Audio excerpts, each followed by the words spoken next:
What's going on, family? What's going on? What's going on? What's going on? Welcome to tonight's Asian session with your boy Abel. Super excited to be here with every single one of y'all. So if that is you right now, family, that is listening to my beautiful voice, I want to thank you for being with me tonight because we have a lot to talk about, guys, because the markets are doing exactly what we expect them to do.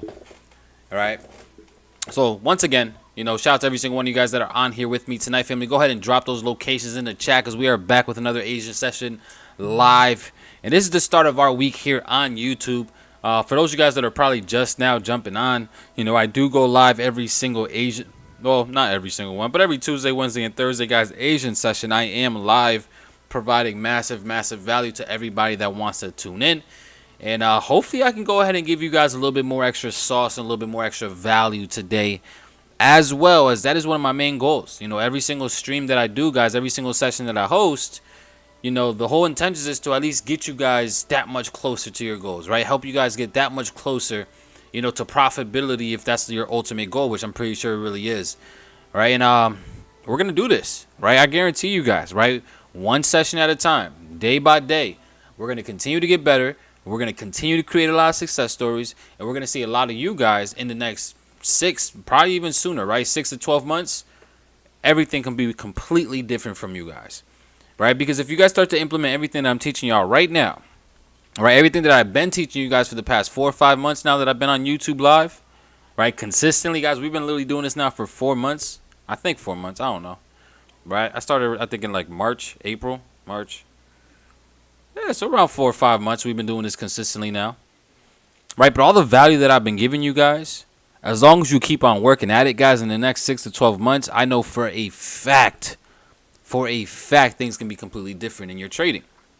Because I'm giving you guys the real. I'm giving you guys the raw, right? I'm not sugarcoating nothing. I'm not hiding nothing from you guys. I'm not keeping nothing away.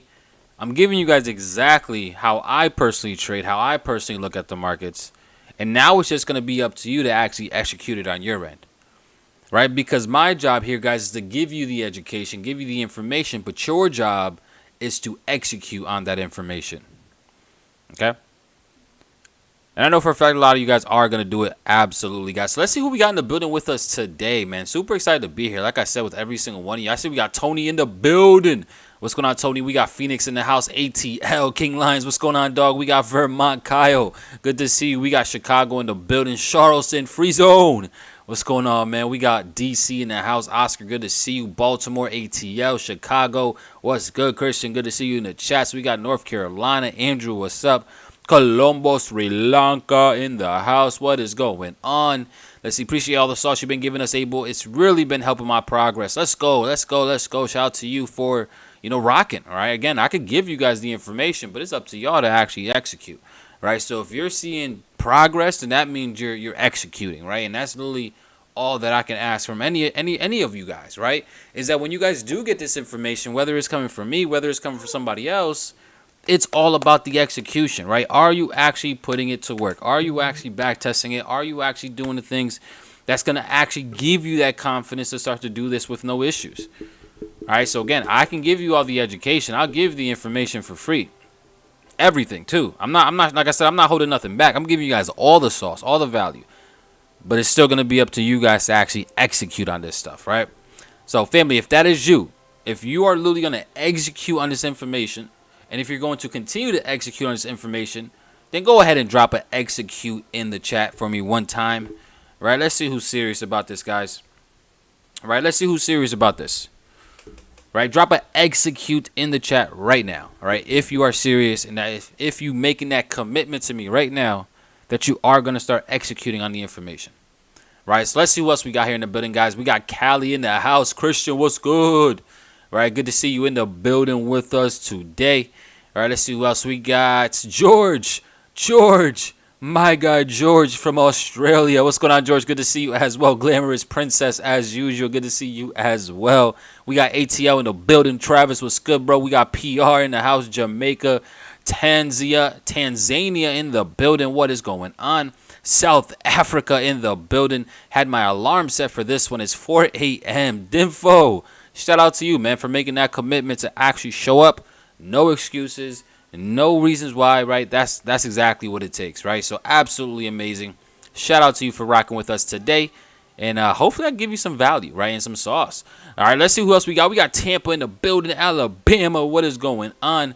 Shout out to every single one of you guys. Nottingham, English. We got England. We got Orlando, Melbourne, Australia. Port County, Florida, Watts, California, Minneapolis, Savage Land, Louisville, Kentucky, New York, Guyana. I'm going to go faster, by the way, because there's a lot of y'all, right? We got Stockton. We got Sierra Leone, right? What else we got here? You're absolutely right, Coach. No one can push the button but you. Exactly, Kyle. All right, let's see. Facts, Abel. I quit my job today. I'm betting on myself. Sheesh, let's go, Tony. Taking that leap of faith, I see, right? I think at one point in all of our entrepreneurship careers, you know, you're going to get to a point where you have to take that leap of faith, right? So, you know, massive, massive shout out to you. Hopefully it does play out, you know, the way that you envisioned it, so that you can go ahead and continue to progress, you know, throughout this trading journey as well, right? We got H-Town in the house, my guy Julian, right? What's going on, my brother? Good to see you in the building. We got Burbank, California, Zambia, Africa, New Jersey, right? Shout out to every single one of y'all, man. I see we got Suriname, we got LA, BTC, mommy, I see you. All right, shout out to every single one of y'all. Guyana, man, there's a lot of y'all tonight, family. Shout out to every one of y'all. I appreciate you guys so much. Right, Guyana, New Jersey, Mississippi, Nigeria, Namibia. Shout out to y'all. All right, so enough of the shout outs real quick, guys, because let's go ahead and get right into the value, into the sauce. And you guys know what we're about to do. We have to always go first to the actual calendar, right, so that we are aware, or at least up to date with what is actually going on. All right, if you're now new to these streams, guys, just if this is your one of if I can't even talk. If this is your first time jumping on one of my streams, then you're gonna realize that I'm actually very into fundamentals and very into sentimental analysis. In fact, I do not look at technicals. I don't care about what technicals are doing unless I have an understanding of what fundamentals is doing, right? Unless what the sentiment is doing, right? So I definitely approach these markets, guys, in I would say a different manner than most traders here on this platform. But the reality is the most successful traders that I personally know, right? The 7-figure traders, the 8-figure traders, right? The 9-figure traders that I know, they all approach these markets, guys, in a similar manner that I do, right? Where we understand that the overall driving factor behind these markets is the data, right? Is the fundamental news, but then it's the sentiment that comes from the actual data. That is what causes price to move, right? So it's very important, guys, for us to really understand what the sentiment is so that we are aware of what the heck we can do next, right? So I hope that makes sense, especially for all you guys that are newer. I know all my OGs, all you guys that have been rocking with me literally for the past 3-4 months. I know you guys are definitely starting to understand this now. It was actually, I had a moment earlier today, right? For some reason, I woke up at London session today, and I don't normally wake up at London session.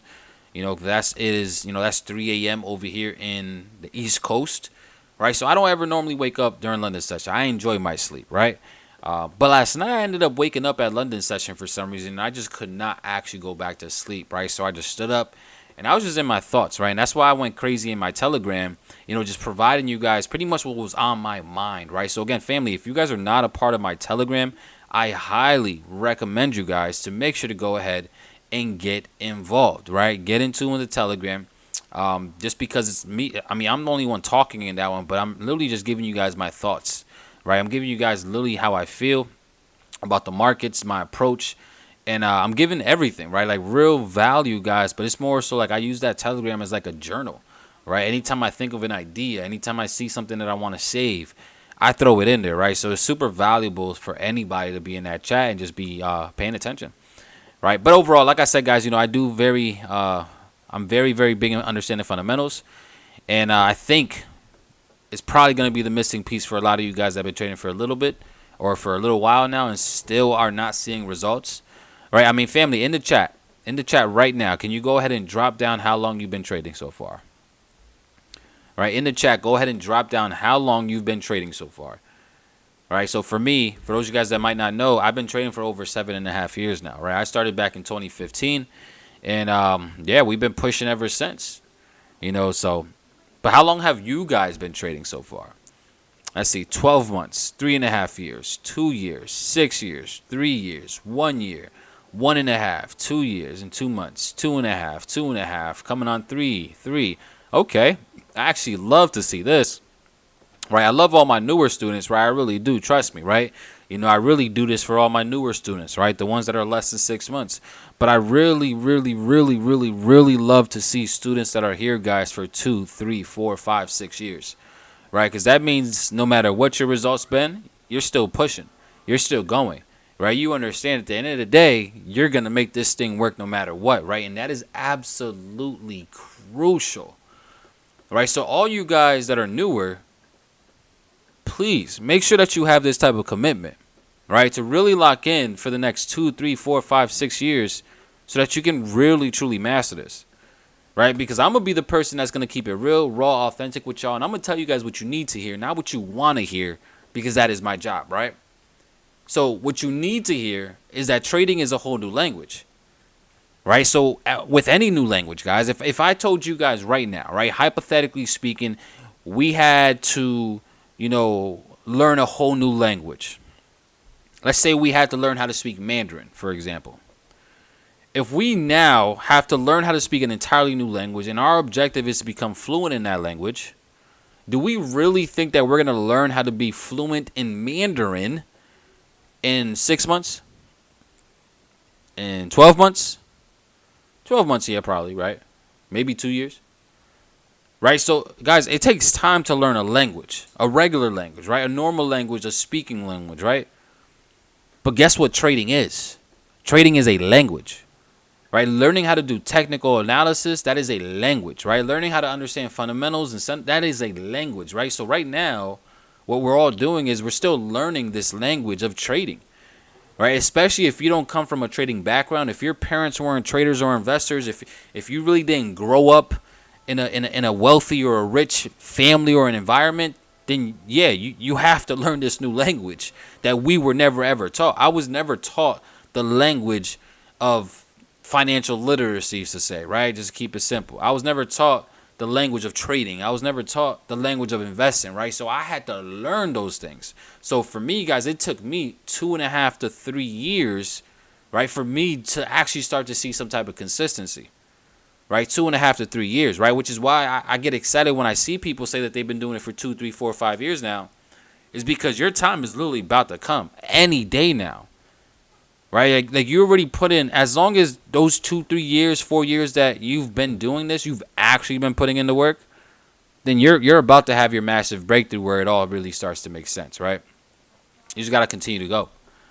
All right, just make the obligation in your mind, guys, that no matter how long it takes, no matter what the hell I go through, no matter how many blown accounts, so many high losses, no matter what people think, no matter what people say, I'm going to make this thing work.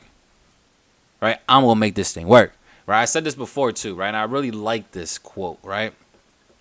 They say that amateurs try to monetize the front end of the opportunity while professionals are focused on monetizing the back end, right? That's the same thing how we can approach this thing with trading. Right, the trade, and you know, all of us pretty much when we first started trading, we all wanted to hurry up and make money up front, like right away, right? Like we wanted to learn maybe a couple little things here and there, and then we wanted to see the money just start to flow in, right? But that's not how it works, okay? Amateurs want to try to make that money right up front, but the professionals understand it is a process. There's systems that have to develop. We have to create the foundation first if we truly want to see massive success, right? So we want to monetize the back end, right? We want to put all the systems in place. We want to create the rules. We want to create the plan.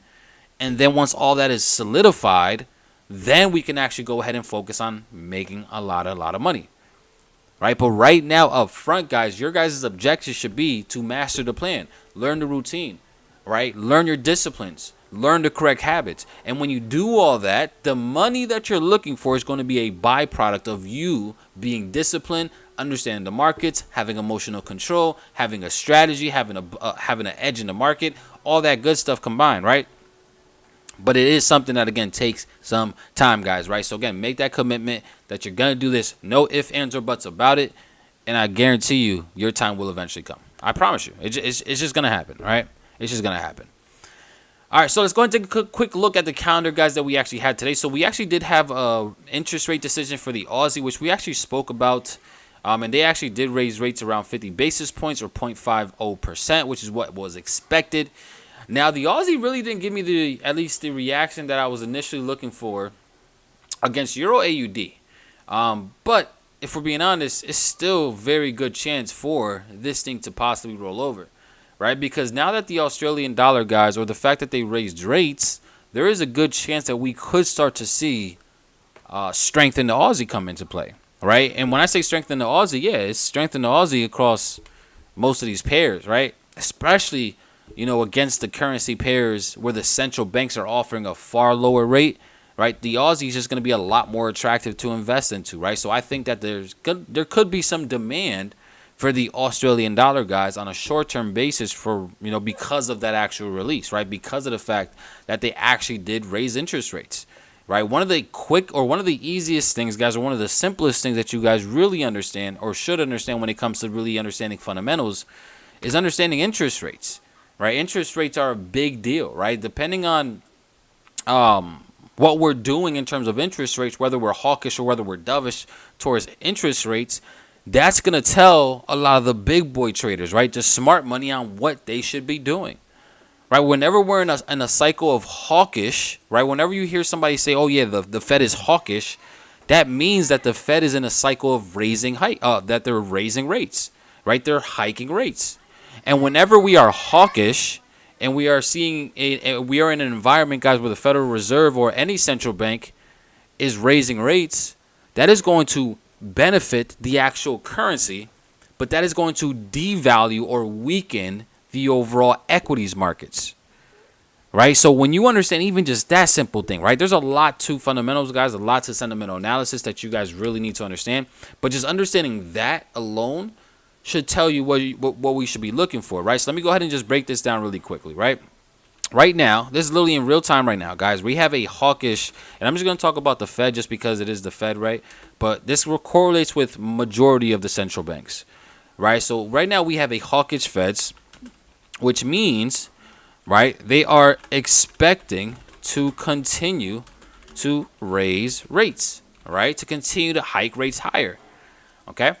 Now, because of the fact that we have a hawkish Fed, guys, and because of the fact that they're expected to continue to raise rates, right, that is going to make it even harder to actually access capital now, right, for the everyday person. Because now if the Federal Reserve is raising interest rates, right, now these banks that we want to go ahead and get money from, they're also being charged more. So now they're going to have to obviously charge more on their end. And now everybody is obviously paying more money to try to actually get access to money, right? So that's the whole point of, honestly, them raising rates, is because they want people to stop spending and they don't want people to get access to money, right? That is the big reason why, guys, right now they're actually raising rates, is to try to combat inflation. So they need people to stop spending money and they don't want nobody to get access to it, right? And if you are going to get access to it, then they're going to charge you, right? They're going to tax you pretty much.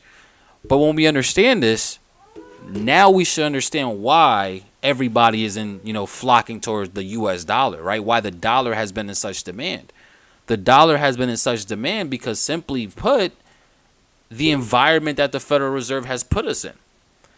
Right now, again, the Federal Reserve is only reacting to things like inflation, which, again, is definitely the number one thing that they've been trying to deal with. But because of this environment that we're in, it's telling us exactly what we should do. Excuse me. Right, so very simply put, guys, hawkish Fed, right? Guess what? I'm bullish the dollar, right? Hawkish Fed, I'm bullish the dollar, right? I'm going to continue to expect the dollar to continue to be in demand, because as long as they're continuing to raise rates, making it more expensive to purchase things, or making it more expensive to actually borrow, the dollar is going to continue to be in demand. And that's just exactly what it's been, guys, right? We have literally been talking about this now for a while, right? We have been bullish the U.S. dollar, guys, for literally almost 2 years at this point, right? Even way before I came on YouTube, right? When I was teaching for a different platform, I was telling everybody for the past 2 years that we're about to start to see massive run in the dollar, right? It was going to be the year of the dollar. In fact, like, I can go back on my Facebook, on my social media, and I literally created posts on my social media telling everybody that 2022 is going to be the year of the dollar. And I'm pretty sure we can all agree that, yeah, we have been absolutely on point with that. And it's just because of the current environment, right?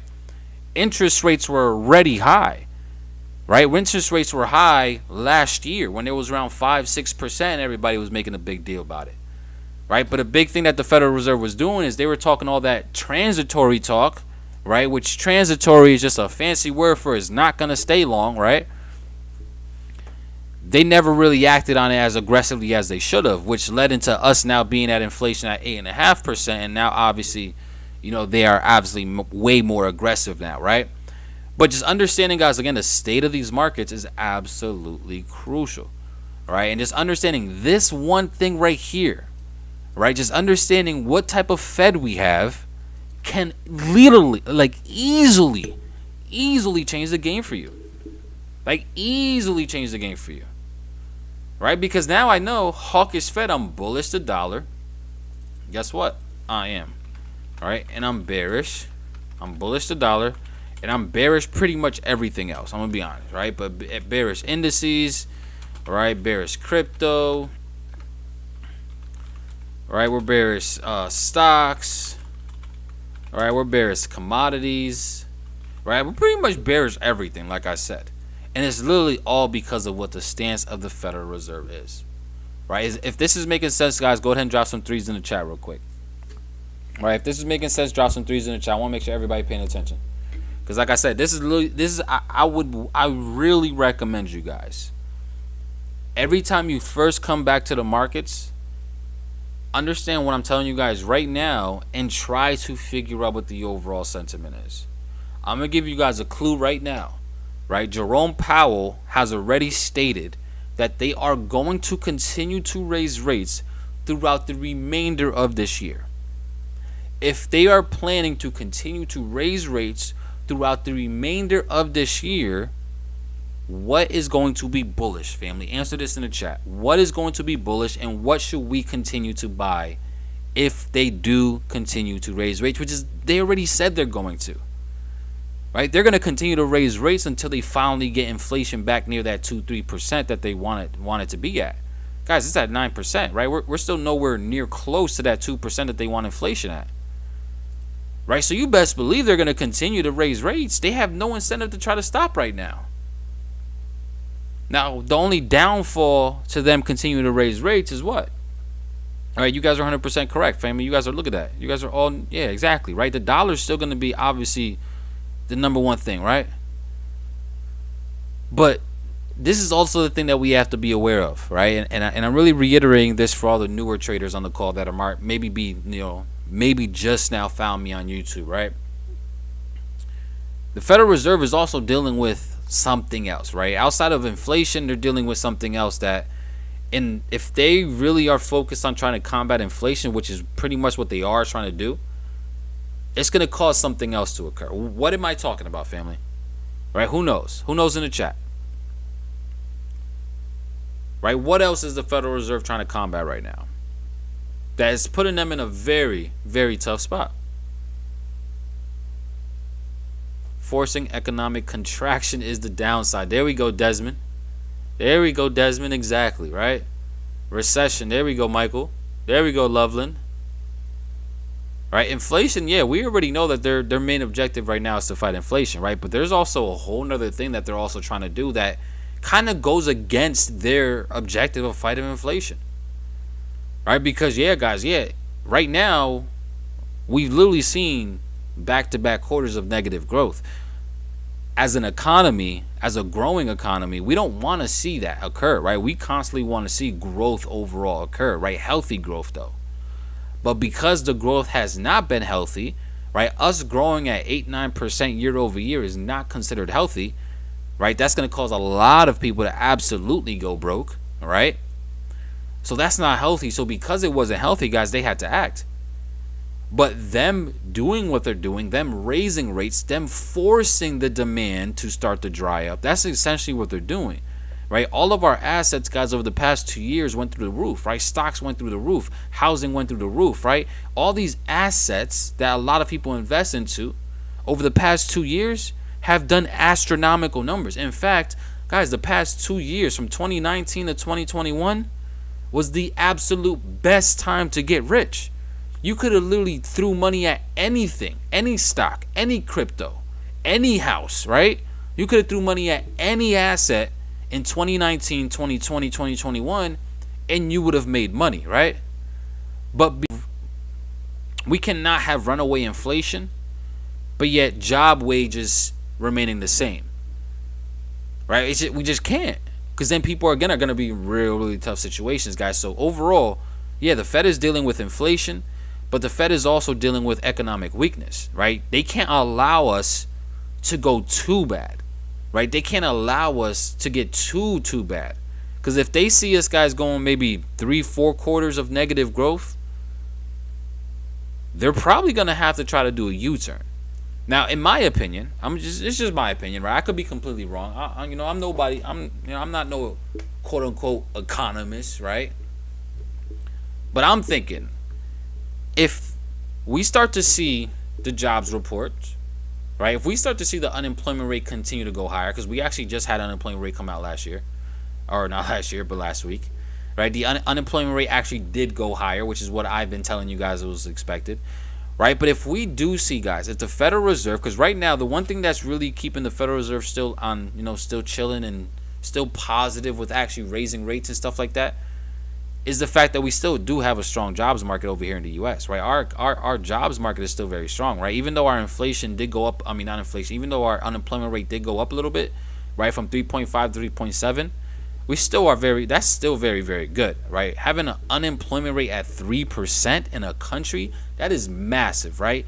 But they're trying to keep it in that 3%, right? So if we see jobs, unemployment rate, guys, if we start to see the unemployment rate get to that 4%, 5% level, 6%, 7%, you best believe that the Federal Reserve is going to U-turn, and they're not going to worry too much about inflation, right? Because, again, then they're going to have to try to focus on keeping us out of a crazier recession. We're already in a recession, right? I already told you guys this. We're already in a recession. I don't care what anybody says. We've been in a recession since July 1st, right? Because July 1st made 2 quarters of back-to-back negative growth. So we're already in a recession, right? It's about seeing how bad they're going to let this thing get. Because it could get really, really bad. It could get really, really ugly, guys, over the next 12 to 24 months. It can get really, really bad and really, really ugly. I think it could really, I'm just saying, just remember Abel told you guys this warning. I think it could really get bad, unless the Fed does end up U-turning. Okay, so if we start to see the unemployment rate really start to go crazy, 4%, 5%, 6%, they're going to U-turn, and then we're going to start to see a dovish Fed, right? We're going to see the flip side of what we're experiencing now. A dovish Fed, right? And whenever we're seeing a dovish Fed, guys, this is when they are expecting to lower rates, right? This is when they're going to start to lower rates. Right now, here's a good question. What's the point of them actually lowering rates? Who knows the answer to that one, guys? Right? What's the point of them actually going dovish and lowering rates? Right? Because when you're hawkish, they're promoting something when they're hawkish, just like they're promoting something where they're dovish. There we go, AJ. There we go, Loveland. Yeah, right? If they start to get back to a dovish environment where they're starting to lower rates, that is them promoting that they want people to spend. Right? They want to see economic expansion. So they're going to lower rates again. They're going to make it easy for people to access capital. And when they're doing that, people are going to take advantage of that, right? So when we start to see lower rates again, we're going to start to see people spending money again, right? Which is going to stimulate the economy. But again, on the flip side, that is also probably going to keep us at inflated levels, right? Inflation is probably going to remain very high, though, for a prolonged period of time, if that was the case, right? So again, very interesting times that we're living in right now, guys. I'm going to be honest with y'all, right? But understanding all this, absolutely going to be super beneficial. Like, even just the information I gave y'all just right now, like, just right now what I just gave y'all is absolutely can change the game for you, right? Can absolutely change everything for you. All right, so again, family, very simple. We're hawkish right now. We're going to continue to be hawkish as long as the Fed continues to raise rates. As long as their plan is to raise rates, they're going to continue to do it. We want to continue to actually stay hawkish, or we want to make sure that we're expecting a hawkish Fed. which is telling us we want to continue to buy the dollar. We want to continue to sell the indices, sell cryptos, sell commodities, so on and so forth, right? Does that make sense? Drop a 3 in the chat if that's making some sense, guys. All right, drop a 3 in the chat if that's making some sense, right? Because again, this is that real information, family. Like, this is that real sauce that can really take your trade to 111, guaranteed. Let's see, but we are between a rock and a hard place. Now, we really are, Magdalena. We really are, right? It's like I said, we're in a very crazy time right now, for sure, with what a lot of central banks have to deal with and what a lot of governments have to deal with, for sure. Right, but that's pretty much what happened, guys. Overall, we did have the interest rate decision, which we actually have a few that's going to happen this week. Right, so let's see what we actually have for tomorrow, guys, on the radar for tomorrow. We do have the Bank of Canada's interest rate decision as well. They're expecting to raise rates, guys, around 75 basis points, around 0.75%. And I think Bank of Canada, guys, is like, they're very aggressive right now. Right, like, they're being very aggressive with trying to combat inflation and tightening up across the board. So do not be surprised if the CAD actually ends up gaining a lot of strength, guys, off of this actual release at 10 a.m. tomorrow morning. Okay, so be mindful of that. That is definitely something. So if you're going to be trading any CAD pairs, 10 a.m., they do have an interest rate decision, and they are expecting to bump rates higher, which could bring value, bring momentum, could bring some strength to the Canadian dollar as a whole. Right, but that's like the main only thing, guys, that I see for tomorrow. So that's pretty much what we got on the radar for today and tomorrow, though. Now let's go ahead and get into the markets and see what we got, man. But again, I'm not surprised. Right, what have we been saying, guys? Literally, like I said, I mean, definitely ever since I've been doing these live streams, the market is just going to continue to go higher. Right, so if you actually watch, guys, my my video on Sunday, right, every single Sunday, guys, I do drop a video on YouTube giving you guys my weekly outlook, right, just going over all my favorite setups for the week, my favorite pairs that I'm looking for, and pretty much giving you guys my entire outlook of how I'm going to be approaching this week from more of a semi-macro perspective, right? But everything that I said on the actual week, the weekly overview, again, is literally doing exactly what we talked about, right?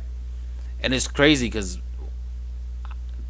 there's a difference between being confident in what we're doing here and then being cocky, right?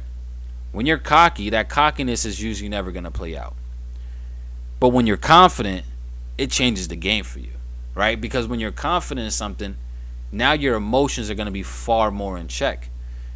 Right now, right, because of how I'm just been approaching these markets, guys, like I haven't been this confident in these markets, guys, in ever. Right, like I'm by far having my best trading year, like by far, right?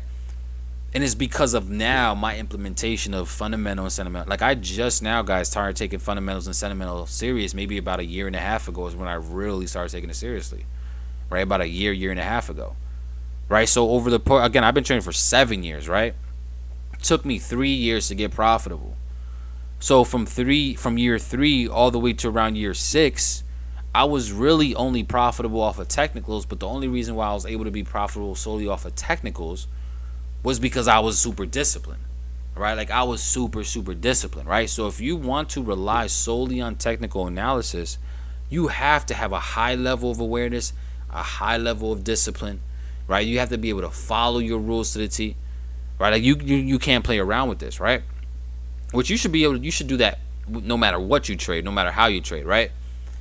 But overall, guys, the whole point is that we've been super accurate with. So everything that I'm telling you guys right now from a fundamental and sentimental perspective, everything that we just spoke about already on this call, like, it's powerful stuff, right? We've all been calling all these plays literally for months now.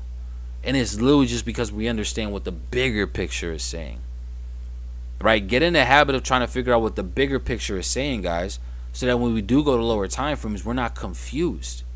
Right, there's so much noise on the smaller time frames, on the 1 hour and lower time frames.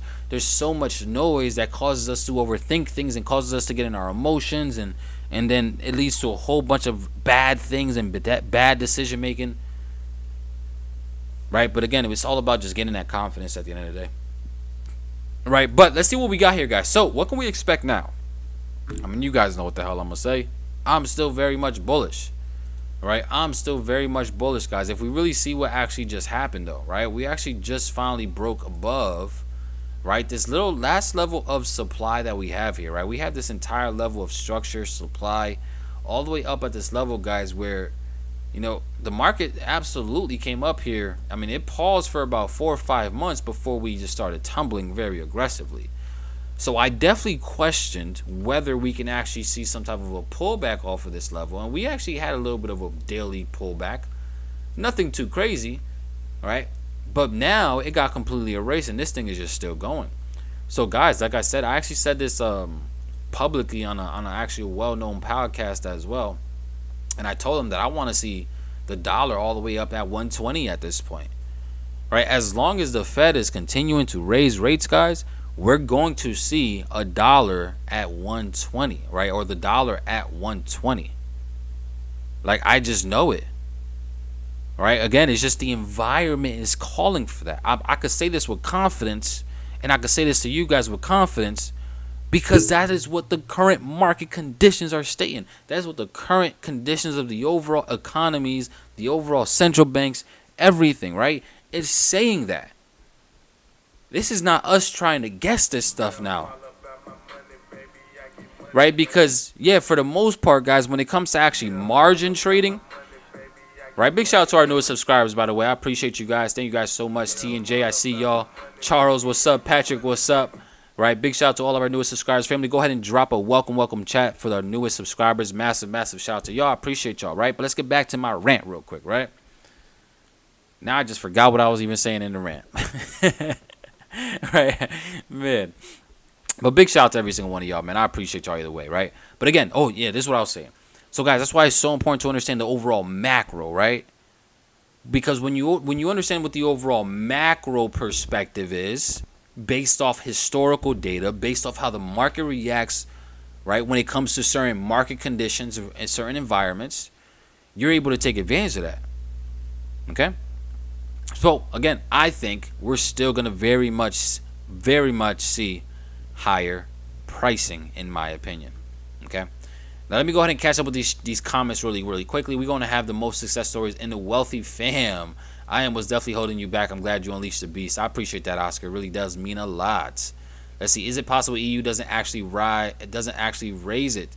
Well, EU is always going to do the exact opposite of the dollar, right? That's just what it is, right? EU is always going to do the exact opposite of the dollar, and EU is probably going to be considered more of a risk-on type of currency pair, right? Because we don't want to buy, the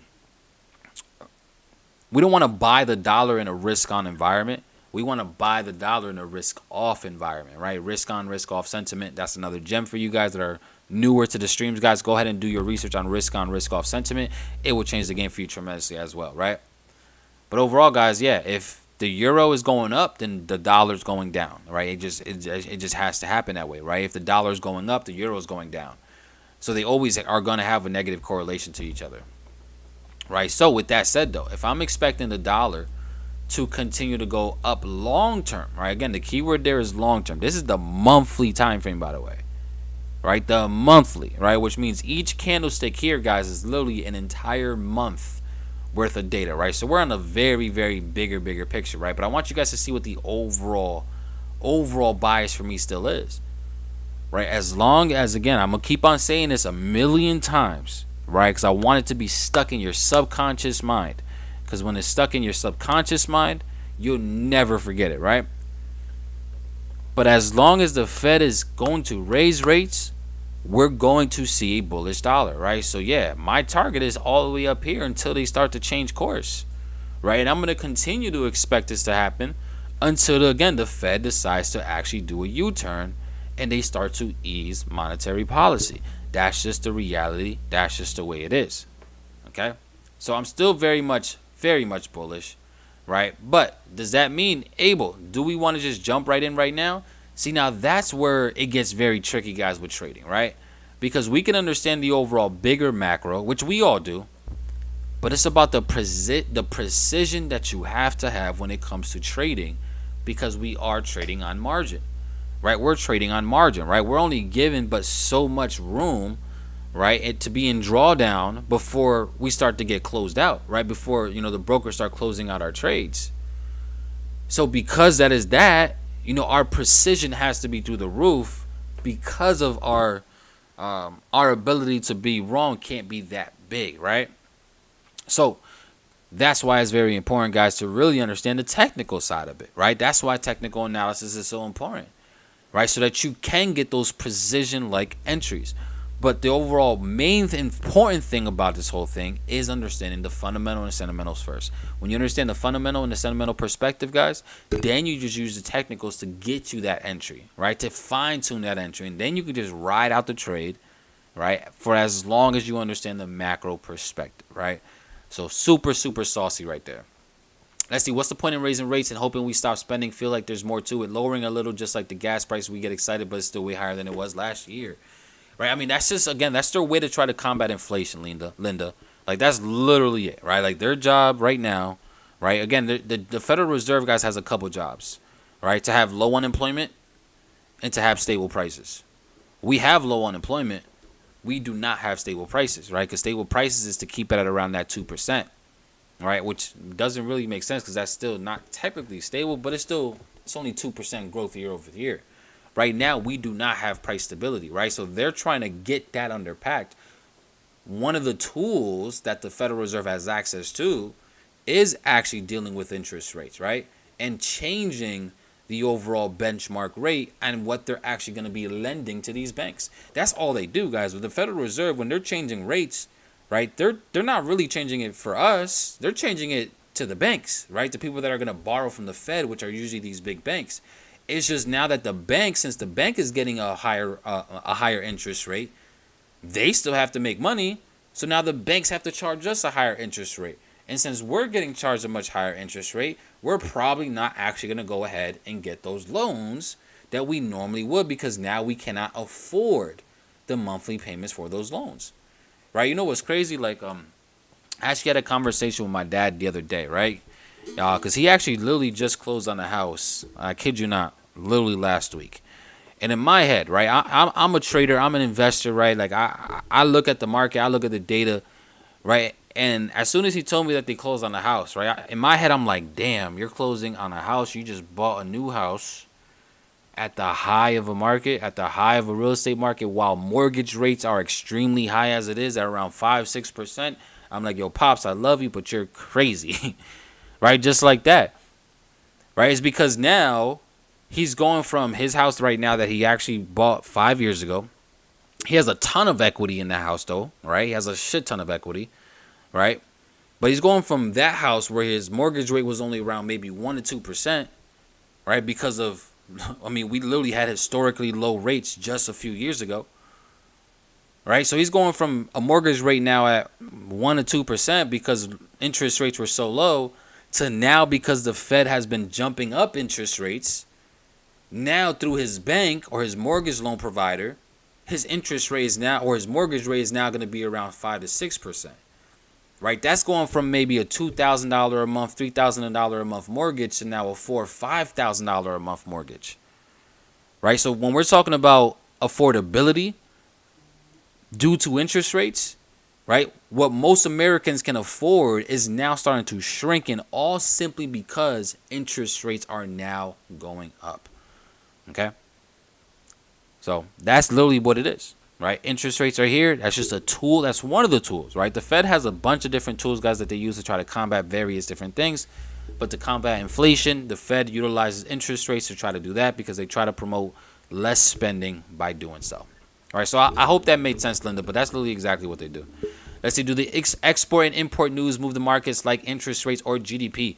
I mean, they definitely, that's a good question, by the way, Pedro, right? But it does have some effect, right? Obviously, exporting and importing and stuff like that is really good, you know, for a country, right? That's going to boost their economy as a whole, right? Think about these countries, right? Like the U.S. Think about it like as the actual corporation, because that's what it is, right? All of these countries, guys, are actual corporations, right? They're actual businesses, right? So it's a similar concept. If as a business, you're experiencing a lot of, obviously, business, right? That's great for your business, right? Your business is growing overall. Same thing, right? I mean, this country, all of these countries that we all live in, they're all, at the end of the day, they're corporations, they're businesses, right? So they want to see growth. So yeah, a healthy importing and export criteria, if your country, is heavy in that, then that's positive. That's great for you, right? That's good for your economy as a whole, for sure. But on the flip side, when we're starting to deal with things like what we're dealing with right now, I mean, right now, guys, China is going through a lot. Right now, China itself is a whole completely different story, right? But China is going through a lot, guys, on their behalf, on their end, where they're literally having to lay off a ton of people. So now we're seeing tons of factories getting shut down over there in China, because now the affordability for these businesses is not what it used to be, right? So now they have to fire people, they have to let go people, and now we're seeing a lot of warehouses and a lot of factories being closed because of that, right? So yeah, the current conditions is going to play a major part in the export and import game as well. We're probably not going to see as much trade now across the board because it's costing more to do that. All right, so yeah, that's a great question though. So it definitely does move the market. Does it move it more than interest rates? Probably not. All right, because interest rates is usually is what's gonna affect the export and the import game. Let's see. So confusing what they're doing. Yeah, it's a lot. It really is, right? That's why you gotta just continue with it, man. That's why this is all about just continuous growing is really the key to this. Let's see. Thanks for the GJ setup flowing 400 pips. Let's go. All right, let's go. Yeah, Eric, we've been calling that GBPJPY. I mean, literally for the past month, right? Literally, we've been calling this buy for the past month. The thing that sucks about it, man, is that I've been telling you guys that I've been looking for buys all day long. Like I've taken so many attempts at buys. Like every time we came back down to these lows, I'm buying, right? I'm looking for more buys. I'm looking for more buys. Excuse me, I'm looking for more buys. But every time we did take a buy, we'll always get stopped out at break even, right? It happened every single time, right? But yeah, GJ did absolutely phenomenal. What sucks though, I wasn't even in this damn trade, right? I've been watching it. I've been hawking it for the past 4 weeks. I literally knew exactly what it was going to do, right? And I missed the trade. Now, here's the next question that I got for y'all, because you guys know I love questions because it promotes engagement, right? And I want you guys to be engaged. And I also want to see who's actually paying attention. So family, what is the main reason that I was expecting the pound yen to actually fly? All right. What is the main reason for that? And I'll give you guys a clue if nobody knows the answer. But what is the main reason, guys, that we actually predicted for this to actually happen? All right. Was this just a random guess that we decided to actually take? Like, did we use this impulsive move, this correction right here, and say, oh, man, look at this correction. We could buy the correction. Right? Or was it something else? Like, what was the main reason behind us expecting this to go higher? And the fact that I had so much confidence in this move, and the fact that this thing ended up going up 400 pips overnight. Like, guys, this is a 400 pip move in a 24-hour period. That is insane, right? So, but this wasn't random. We expected this to happen. We expected this to happen. Now I want to know who knows exactly why this was expected to happen, and I'm gonna get back to this, right? Let me go ahead and continue. Just go ahead and catch up with these comments as well, right? Let's see. They're raising rates because too much money. Yep, there we go. Am I allowed to ask how you got so good at fundamentals? Man, that's a good question, Maria. And be honest with you, I just been putting in the work. Like I said, over the past year and a half, like my main focus has literally converted into trying to be the best sentimental trader. Right, like that was me, right? Literally all of last year, I made that goal and that commitment to myself, right? I was already really good at technicals, right? I was good enough to actually be profitable, right? Which again, a small percentage of people can actually be profitable solely using technical analysis, right? So I was already good at it, but for some reason, and it's just me being transparent with you guys, right? Even though I was really good at trading, I mean, I've made multiple six-figure years. I've been doing it consistently now, six-figure years. Like it's literally on my tax returns, because I actually claim my taxes, right? Trading on my taxes, unlike 99% of people you're probably gonna talk to, right? But that's not the point. That's a whole nother topic in taxes and stuff like that, right? But I've been literally doing it. But I was at a point over the past 2-3 years where I felt like I was like at a plateau, right? Like I don't know, I just couldn't pass like a yearly income that I was stuck at, right? It was a good amount, it was a great income, right? Because again, it allowed me to, you know, work from home. It allowed me to retire my wife, right? It allowed me to do some amazing things, but I felt like I was stuck, right? Like I just couldn't break that barrier, right? Like my goal is to eventually make 7 figures, right? 7, 8, 9 figures, right? And I couldn't do it. So then I realized what my mentors are doing, right? Then I realized what the most successful traders that I knew, what they were doing. And they all knew fundamentals, right? They all had an in-depth understanding of what the hell is going on in the world. So I had an aha moment. I'm like, damn, okay. I don't want to reinvent the wheel, right? Yeah, I'm doing good for myself. I'm nowhere near I want it to be, though, right? And if everybody that is at a level that I want to be, right? Like if I had a trader, and this is what I want you guys to really start to understand, right? The thing that really changed my mind for me, right? That really got me into fundamentals was simply seeing somebody else in a position that I aspired to be at and looking how they did it. And not just them, but taking a bunch of people that were at positions that I wanted to be at and duplicating what they were doing, right? Even though I was already successful and I was already profitable in this space, I'm always a student, right? And I always knew that there was so much more. And clearly, for some reason, I had that ceiling over me that I just couldn't break, right? So there was something missing, right? So I went back into my student mode, right? I went back to my mentors, all of them, right? A bunch of them, not all of them, but I went to a bunch of them, and I didn't ask them, but I seen what they did, right? They all understood the markets from a fundamental perspective, right? They all understood sentiment. And that's exactly why all of them are making 7, 8, 9 figures in these markets. So what did that tell me as a trader? Right, as a trader that finally wanted to go to the next level, right? Because I done went to some crazy levels in this game, but I wanted to go to the next level. That told me that I had to understand fundamental analysis, right? So for those of you guys that are right now, right, that you guys are good with technical analysis, you guys do understand how to mark up a chart, right? You guys understand all these key things, right? Whether you guys understand regular retail tools that you guys want to trade off of, or if you're more of a smart money type of person, right? You want to more so, you know, trade smart money. I don't care what it is, what style of trading you do from a technical perspective. I guarantee you, if you're still not profitable, it's because you do not understand fundamentals. And once you do start to implement fundamental analysis, I guarantee you, your trading is going to see massive, massive improvement. Guaranteed. Like, I guarantee it.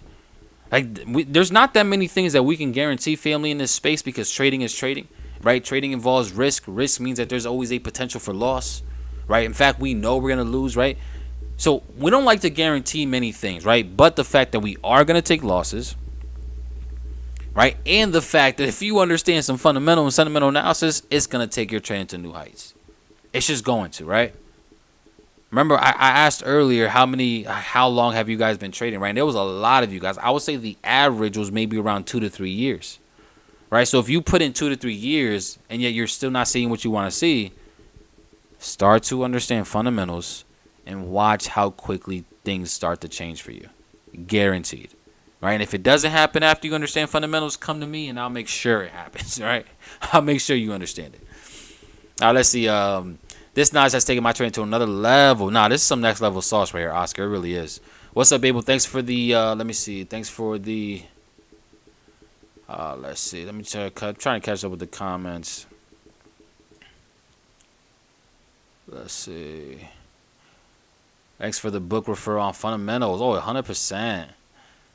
Let's see. You are about to say something about Mark. Yeah, there we go. Man, if they don't follow. This might be a towards the end of the session question, but what happens to the dollar if the Fed goes through the CBDC? Now, that's going to be interesting, right? And if I'm going to be honest with you, I really don't know what's going to happen, right? Like, if they actually did talk about it, and they're going to continue to talk about this, guys, over the next few years, right? A central bank digital currency. Because that is eventually going to be a real thing. You know, the technology that blockchain and these cryptocurrencies are really ran off is powerful. Now, is the CBDC going to be built on top of like a blockchain? I mean, it would be the best way for them to do it because it's full transparency normally like that. Is the Fed going to do it on the blockchain, though? I have no idea. Right? I really don't. But it's going to be interesting to see how that actually does come out. But I'm going to be honest, I have no idea what's actually going to happen. Right? We got to just wait for that to actually come out, and then we could just, you know, get a little bit more data. But yeah, I really don't know about that. Let's see what else we got here. That's how it be sometimes. I missed it too. Yeah, right. I missed that whole move. All right, so guys, let's go back to this, right? So the last question that I asked, and I see a lot of you guys are absolutely on fire, man. First of all, man, can we just give a round of applause for every single one of y'all? Man, drop a 1 in the chat, family, just so that we can give each other a round of applause, right? For everybody that's been rocking, right? Because, again, that is some next-level information. If I would have asked you guys this same exact question 4 months ago, right, when I first started these, right, on why we were looking to buy the pound, you guys would have been looking at it from a technical perspective. Oh, Abel, man, look at, yeah, it's that support, bro. We see the reaction. We see the rejection. Yeah, bro, look at, man, we got this little order block down here, right? You guys would have been coming out the woodwork. Like, yeah, bro, look at that trend line, right? You guys would have gave me some type of an answer from a technical perspective, right? And again, I'm not saying that that's wrong, but our mindset, our decision from this had nothing to really do from technicals, right? The reason why we were so bullish, I mean, it's because of what everybody's saying, right? It's because we expected yen weakness. Now, why did we expect yen weakness? Right? It's because the Bank of Japan, they're still very much easing, right? They're doing the complete opposite of what every other central bank is doing. While every other central bank is tightening across the board, right? Making the monetary supply tougher, tighten it up, right? The Bank of Japan is doing the opposite, right? They're still very much easing. They're still very much printing. Right, they are not being as aggressive as everybody else. Right, every other central bank across the world has literally raised their rates this year. The Bank of Japan has not raised rates in damn near 10 years, 8 years. Right, so just looking at it from that standpoint, the Japanese yen is going to continue to get destroyed long term, and that's exactly how we're going to continue to expect it until the Bank of Japan finally starts to tighten. Right, once the Bank of Japan does start to tighten, then we can go ahead and absolutely expect, right, the yen to start to gain some strength. But as long as the Bank of Japan is not tightening up at all and they're still pretty much easing, then we need to continue to expect yen weakness. What does that mean? We're going to continue to buy GJ long term. We're going to continue to buy UJ long term. Look at UJ. UJ was absolutely on fire. Right? We're going to continue to buy AJ long term. We're going to continue to buy CAD yen long term. Right? Anything against the yen right now, long-term buys. Right? Continue to look for entries to ride out the long-term trend bullish. Right? Are you guys really starting to understand, guys, how valuable this information is? Because these markets are literally just reacting to what the data is saying. These markets are reacting to interest rates. These markets are reacting to what type of a Fed we have. These markets are reacting to what the GDP is looking like, right? These markets are making decisions based off PPI, CPI, right? These markets are making decisions based off the data. When you understand the data, it really takes away all the guesswork. Right? It absolutely takes away all the guesswork, right? Big shout out to all of our newest subscribers. I appreciate y'all. Let's go, let's go. Right, we just got a 3P in the building. Welcome, guys. Family, go ahead and drop some welcomes in the chat as well for our newest subscribers. But family, when you really understand things from this level, from this perspective, again, you're never going to go back to looking at the market a completely different way. Right? Because when you start to finally get those aha moments, because you're now seeing what the market is doing, you have a general idea from a macro perspective, from a fundamental perspective, that certain currencies are going to be weak, certain assets are going to be weak, certain are going to be stronger, and you actually see it play out. Your confidence is going to go through the roof. It takes away literally most of the guesswork now. Right? Again, keep in mind, guys, right? And I say this all the time because it's so important. There's 3 forms of analysis. Right? 3 forms of analysis. If you want to be a professional trader, your job is to identify the highest probability setups. That is your job. Identify the highest probability opportunities. But if there are 3 forms of analysis out there, technical, fundamental, sentimental, but yet your only focus is on technical analysis, how can you truly have the highest probability setup if you really only use one form of analysis? Does that make any sense, family?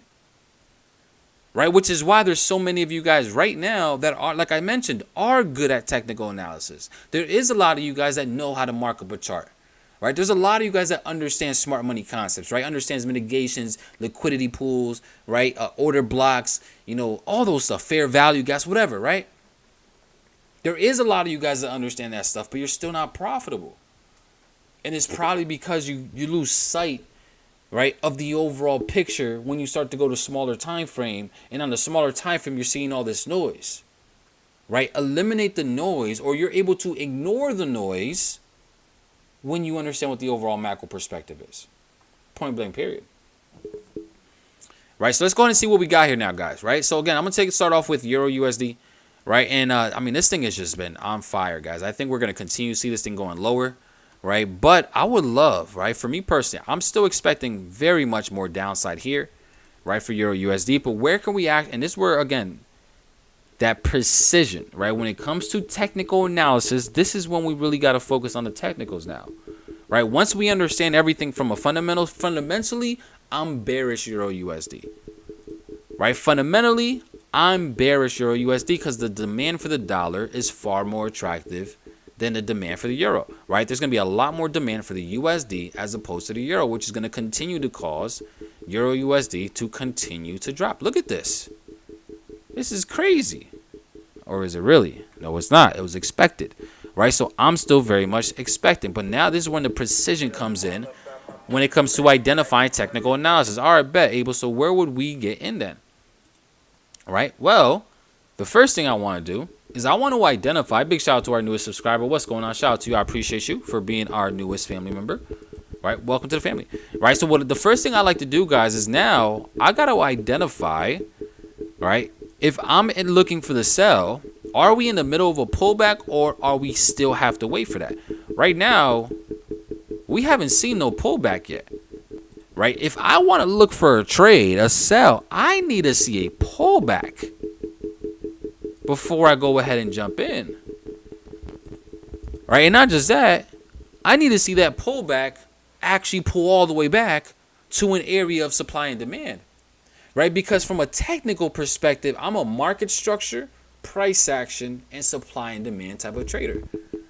Right, Abel, do you do smart money concepts? Yeah, I understand all that stuff, right? I understand all that. Like, I promise you, I literally taught on that topic. I literally taught people how to trade smart money as well, right? But the main thing that I focus on is I focus on the actual components, right? I'm not too worried about these names and the hype around certain things. No, I care about making money and keeping things simple. So for me, yes, I understand smart money concepts. I understand a shit ton of things, guys. Again, I've been trading for 7 years. A big reason why my first 2 years was rough was because I was jumping from strategy to strategy to strategy to strategy. So I learned a lot. I learned how to trade smart money. I learned how to trade Elliott waves. I learned how to trade harmonics, right? I learned how to trade so many different things, so many different strategies, right? So I'm very understanding, guys, of a lot of these things. But even me understanding all these different concepts and all these different techniques, I realized that less is more. I realized that simplicity is far more important than trying to have something that's super complex. So now, yeah, I understand smart money. I implement smart money into all that. But the main thing that I'm focused on is more so supply and demand and how we're reacting to these supply and demand zones and these structure levels. So this is what I'm doing. Right? I would really like to see Euro USD sell off, but I want it to come back up into this supply zone.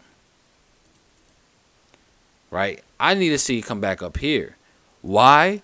Because when from a technical perspective, if I want to look for a re-entry, I need to identify where there is evidence of selling pressure in the past. Why? Because we want to align ourselves with the smart money, right? We want to align ourselves, guys, with the big boys. The only way we can align ourselves with the big boys is if we actually identify where they decide to actually jump in. Right, we can clearly see that we had this big old spike up. These are 4-hour candles, right? So we had this big old spike up above this level of structure. And then immediately following that, we had a very strong bearish engulfing, like a super strong bearish drop. Now, I don't know about y'all, but I look at this big old 4-hour candle. We can go to the 1 hour too, where we could see this little sell-off, and we could probably say, man, the institutions definitely wanted to sell. Right? Because obviously if we seen this sell, it's because the institutions decided to do it, not because of us. We don't have enough money to do it. Right? But the institutions sold off right here. That's a lot of selling pressure. Right? So if I want to look for another sell, I'm definitely not going to be selling right out of support. You never want to, guys, this is a rule of thumb, right? This is basic structure 101. Never sell directly at a support level, and you never want to buy directly at a resistance, right? Because you don't know what's going to happen. You don't know if price is actually going to break this level or if we're going to pull back off it. So you just don't do that. So if I'm looking for the sell, I need to be able to sell it at a premium price point, right? If I wanted to sell, I'm selling it at a premium. I'm not going to be selling it at a discount, right? If we look at this overall big push down right here, and we look at the actual swing high and swing low, we have the swing high up here. We have the swing low right here, right? If we wanted to actually sell, but yet we're selling it at the low of the actual range, right? At the swing low. That is literally us trying to sell this at a discount. Guys, we're here to make money. You're not going to make money trying to sell things at a discount. And I'm talking about in general, business in general, right? If you went to a garage sale and you bought a stuffed animal for $10, right? Are you going to sell that stuffed animal for $8 at a discount of what you already bought it at? Probably not, right? Similar concept with trading, guys, right? If we want to actually sell, then we need to make sure that we understand where we are compared to our actual trading range. This is our trading range, the swing high and the swing low, everything in between. We want to make sure that we're selling at a premium price point inside of our range to then go ahead and sell it much lower. And then when we do when we do ride this thing lower and we're in enough profit, then we can go ahead and obviously get out, right? But yeah, I need to see this thing pull back now. Is it going to pull back? I don't freaking know, guys. I'm not a psychic, right? If I was psychic, I'd be worth $1 billion right now, right? So I don't know with 100% certainty if we are going to pull back, right? But the probabilities will state if we do pull back, then we can have a high probability to look for a continuation, all right? So yeah, I really like to see the pullback all the way back up to the upside. Now let's actually go ahead and continue to fine-tune, right, where we can actually look for our entry at, right? Now I want you guys to take a look at this push right here. This last push up, guys, is pretty much going to be like our actual kill zone. I'm going to make this a green, right? So this last push up right here is the last real strong push up, guys, before this market ultimately end up reversing, right? So the first thing we want to see is we at the very least want to see price come back and retest the beginning of this. That's the very least, right? If the market itself, guys, doesn't really get back up to there, then you got to be careful trying to short it. I mean, again, yeah, the overall bias is still down, so you still might be able to look for some shorts like this. And again, the market really could do something like this, right? It's very possible. But again, if I want to get in at a level that makes sense for me, that I'm comfortable in, I want to see it all the way back up here, right? This is all day where I would want to see the market come up to, right? So if we can see the price go back up there, I will be selling, guys, EURUSD all day long, right from up in these areas, right? Probably going to be made closer to, I would love to see it somewhere up in here. I would say maybe, yeah, maybe up in here around these levels, right? 0.996 level, absolutely juicy, right? And then we can go ahead and target all the way back down to the downside, right? So it looks really, really good here, guys, for EURUSD, absolutely juicy. So again, if we can make our way back up there, all right, that's the key word, if or when we do get up there, right, we'll be able to go ahead and get involved. So again, that 0.995 level looks very, very juicy. 0.995 looks very, very juicy, guys, for some potential shorts on euro for continuations of this overall trend that we've been in, right? So absolutely juicy, guys. But family, we do got well over 200 in the actual community. I appreciate every single one of you guys for rocking with me tonight, family. If you guys have gotten some type of value so far, go ahead and smash that like button as well, guys. Let's go ahead and get well over 100 likes to match the actual viewers. And I appreciate every single one of you guys for tuning in. Hopefully you guys are watching because you guys are getting massive, massive value so far, okay? But yeah, guys, so overall, you know, I want to see this thing push back up and then give us an opportunity to go ahead and continue to go short because I'm very much still wanting to sell this. All right, let's go take a look at gold, right? Gold is absolutely on fire, guys. So this is literally a setup, guys, that we actually looked at last week. Like, I did not actually move this at all, right? This is something that we actually looked at last week. We actually created this entire opportunity last week, right? You know, so last week, guys, I told you guys that I wanted to continue to see bearish gold. Again, coming back to it from a fundamental, sentimental perspective, guys, one thing that we can see just looking at history, right, historical data, right, when we have a hawkish Fed, right, trying to use similar words so you guys are getting it, right, hawkish Fed, right, gold goes down, right? Which is kind of crazy because typically I was always taught that gold is a safe haven, right? To where gold typically benefits during times of chaos, uncertainty, and fear, and all this good stuff, right? Just like the U.S. dollar does. But because the demand for the dollar has just been so strong ever since we started raising rates, gold has just been dropping, right? So as long as the Fed is continuing to planning on raising rates, we can continue to expect lower gold, right? So that was literally the game plan, guys, last week when we looked at it. And I told you guys I wanted to see price come up to here. Literally missed exactly where I wanted to go, but we pretty much just been turning around and going lower ever since. Now, same concept, guys, right? I do want to see continuations lower here for gold, right? I would love to see a continuation lower for sure, right? So if and when we get a pullback, then I will be absolutely very comfortable with jumping in. Again, I don't feel comfortable. It's just me. If you guys feel a different way, then do your thing, right? But for me, I have no interest in wanting getting right here. If I do want to jump into gold, maybe it'll be back up into these levels up here, then look for maybe a continuation for sure. All right, so that's just pretty much what I'll be looking for gold, guys, if we're able to see price pack up here, 1703, right? Yeah, around the 1702, 1703 level. I will be looking for some shorting opportunity from there, just to continue this overall trend that we've pretty much been in for gold as well, right? We have been very bearish pretty much since the beginning of this year. This thing, I mean, yeah, since March, actually, like literally since they started raising rates, this thing literally did a U-turn and just started collapsing, right? So again, as long as we have a hawkish Fed, I'm just sticking with bearish gold, right? Very simple, no guesswork, no nothing, right? Bearish gold. So anytime we can get a pullback in this market, it's going to be an opportunity to go ahead and ride this thing lower, guys. So I'll move back up to the 1703 level. Looks super, super attractive for some gold sales all day long. All right, so that one looks good. All right, now before I go ahead and continue, I am going to check out a bunch of different pairs, guys, right? Obviously, I have my watch list right here that I'm going to take a look at. And, yeah, but let me go ahead and see what we got here in terms of the actual chat now, right? Because I know y'all been going crazy in the chat. You guys have been absolutely on fire today. And it definitely means a lot to me when you guys are on fire because it definitely helps me out as well. All right, let's see. Pound rates look thicker than a bowl of oatmeal. Yeah, right.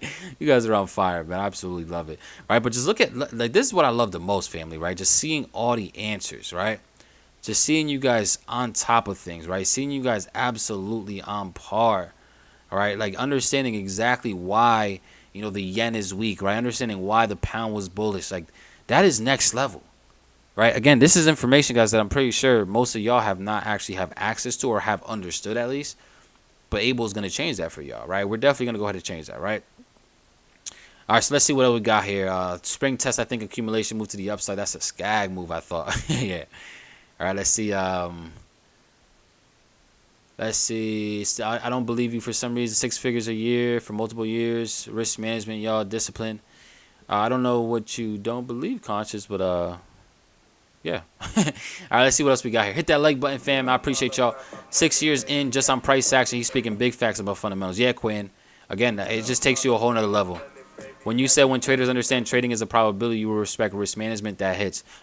I'm telling you, yeah, I went on a little rant earlier in my Telegram, family. If you guys are not a part of my free Telegram, I highly recommend you guys to go ahead and join my free Telegram, right? Because I do go in there, and I actually do go on many rants, guys, that are full of just straight value, right?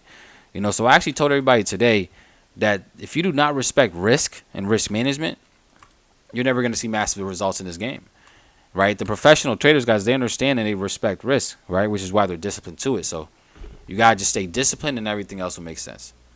Let's see. I've definitely seen improvement in my trades ever since I started understanding this information. Let's go, Christian. That's what I love to see.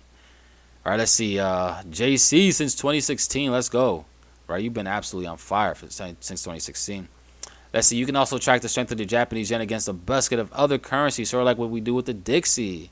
Right? Yeah, they actually do have that. They have an index, guys, for every currency, by the way. Right? They do have like an index pretty much the same as the DXY for pretty much all the major currencies. Let's see. Just paid for the membership. Not sure it has taken effect on my status. I'm not sure, Owolabi. I'm not sure. It's not showing up. Let's see. Fundamentals in the COT report changed the game. Yeah, Jay. The COT report's a game changer. All right. The COT report's a game changer. Let's see. You're able to ignore the noise when you understand the overall macro. That's a bar for sure. Let's see. Because we are good traders but bad analysts. Yep.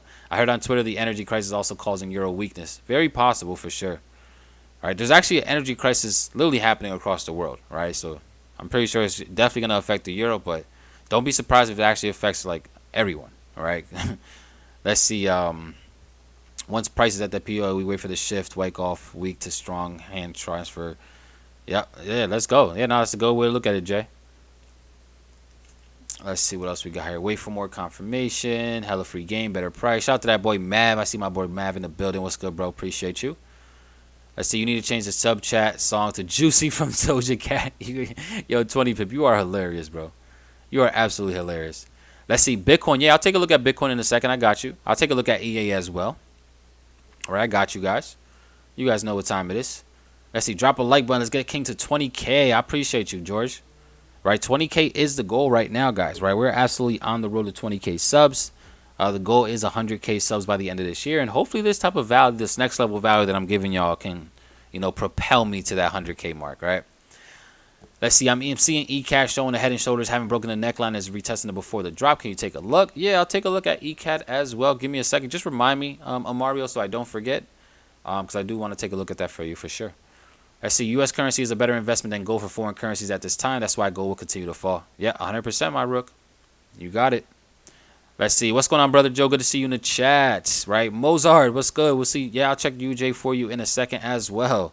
Let's see. I think smart money is correctly called concepts. I don't see it as a strategy in of itself. Good to know when. Could be extra confluence at times, right? I agree with you, G. You know, I agree with you, George. But just be very careful, man, because that smart money community is... like they're aggressive, right? They're very aggressive, right? The smart money community is super aggressive, right? But I agree with you, right? It is a concept, it's a theory, just like everything else. But I use the theory myself, right? So it is what it is. Let's see, is Mr. Powell going to shake the market Thursday? Anytime Mr. Powell opens his mouth, you have to expect some type of shake of the markets, especially right now, all right? Because, you know, that's what most traders and investors are relying on, guys. Like, they're really waiting for these central bankers to open their mouth, right? Anytime Jerome Powell speaks, he's giving off clues as to what they're planning on doing. And those clues help us identify what the hell we should be doing, all right? Those clues are telling us whether they're risk off or risk on. And whether we're risk off or risk on, we know exactly what we should be doing from that. Let's see. All Jappy. Yeah, I got you, Tammy. I'll definitely take a look at that as well, right? Let's see. BTC falling off the face of the earth. I mean, we should expect BTC to continue to fall. Risk off, right? Who's gonna, guys? Again, it's the environment, right? With all this uncertainty, with all this fear, uncertainty, and doubt, with all this FUD that we're seeing, with interest rates going up, the environment doesn't call for none of these actually to hold. We're gonna see weaker Bitcoin. We're gonna see a weaker Ethereum, just like we're gonna see weaker stocks, just like we're gonna see weaker commodities, right? It's the environment that we're currently in.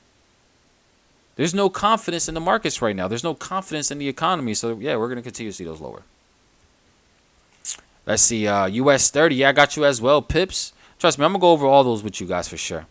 Let's see. Did the new prime minister selection help pound strength? It could have, Desmond, right? Because that is true, right? That's a good point. You know, over there in the UK, guys, they actually did appoint a whole new prime minister. All right, so that can definitely bring some type of volatility to the actual markets for sure, right? And it really, in my opinion, right, I think personally how that would work more so, right? Big shout out to Matine. What's going on? Welcome to the Wealthy Fam. Let's go. You are the newest sponsor to this channel. I absolutely appreciate you for that. Any pair that you want analyzed, you get first dibs. You get to jump the line ahead of everybody else for being a sponsor. Family, go ahead and make some noise, right, for our newest member to the Wealthy Fam. Please go ahead and send me a message via Instagram immediately after this stream so I can get you added into our private Telegram, right? You have qualified for our private Telegram channel. Let's go. Yeah, so big shout out to you. All right, but let's see. But yeah, back to that, right? So yeah, the prime minister being appointed absolutely can shake these markets for sure, right? And depending on how their approach is, right? Because again, they're either going to be conservative or they're going to be, damn, I can't even think of the other word. But depending on how they're actually looked at, right? Whether they're conservative or whatever, what the hell? How can I not think of that? Right? Whatever it is, right? You guys get what I'm saying, right? that can absolutely bring strength or weakness to the economy for sure over there, right? So yeah, but yeah, that definitely could shake the markets. Let's see. Supposedly the Russian ruble is the highest performing over the USD this year. I mean, yeah. If you really want to know why, well, look at this. Right, look at this real quick.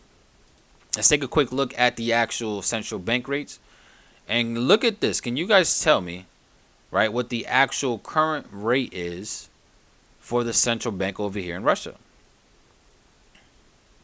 8%. Right? At one point, Russia's central bank, their interest rate was way higher than that.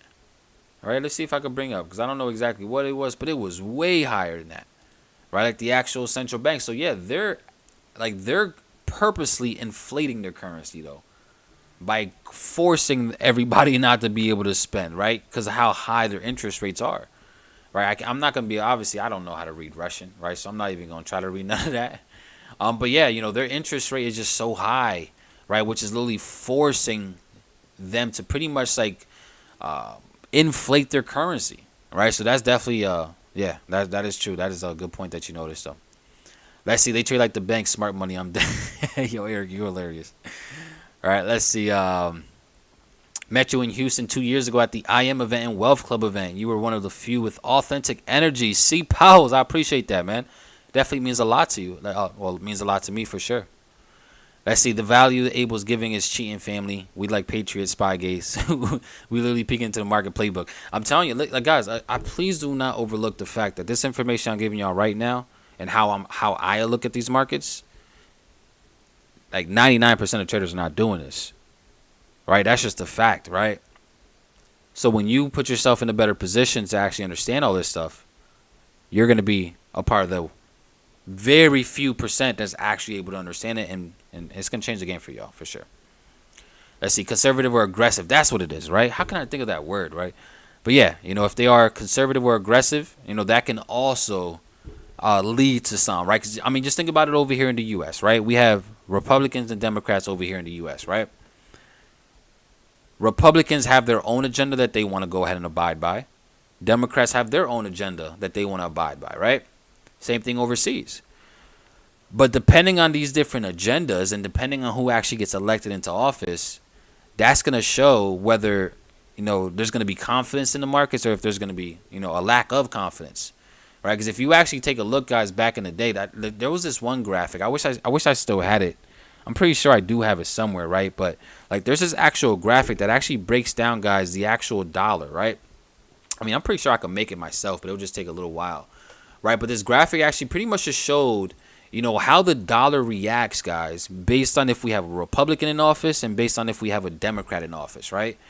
And every single time we actually have a Republican in office, right, the dollar is losing value, right? And every time we have a Democrat in office, typically the dollar is gaining value, right? And it's all because, again, the policies revolving around that.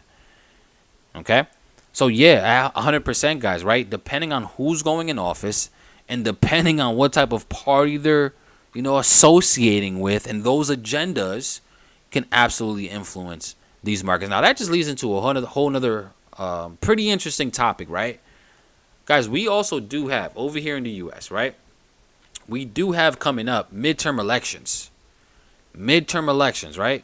A big deal, okay? The fact that we do have midterm elections coming up is something that we also do have to be aware of.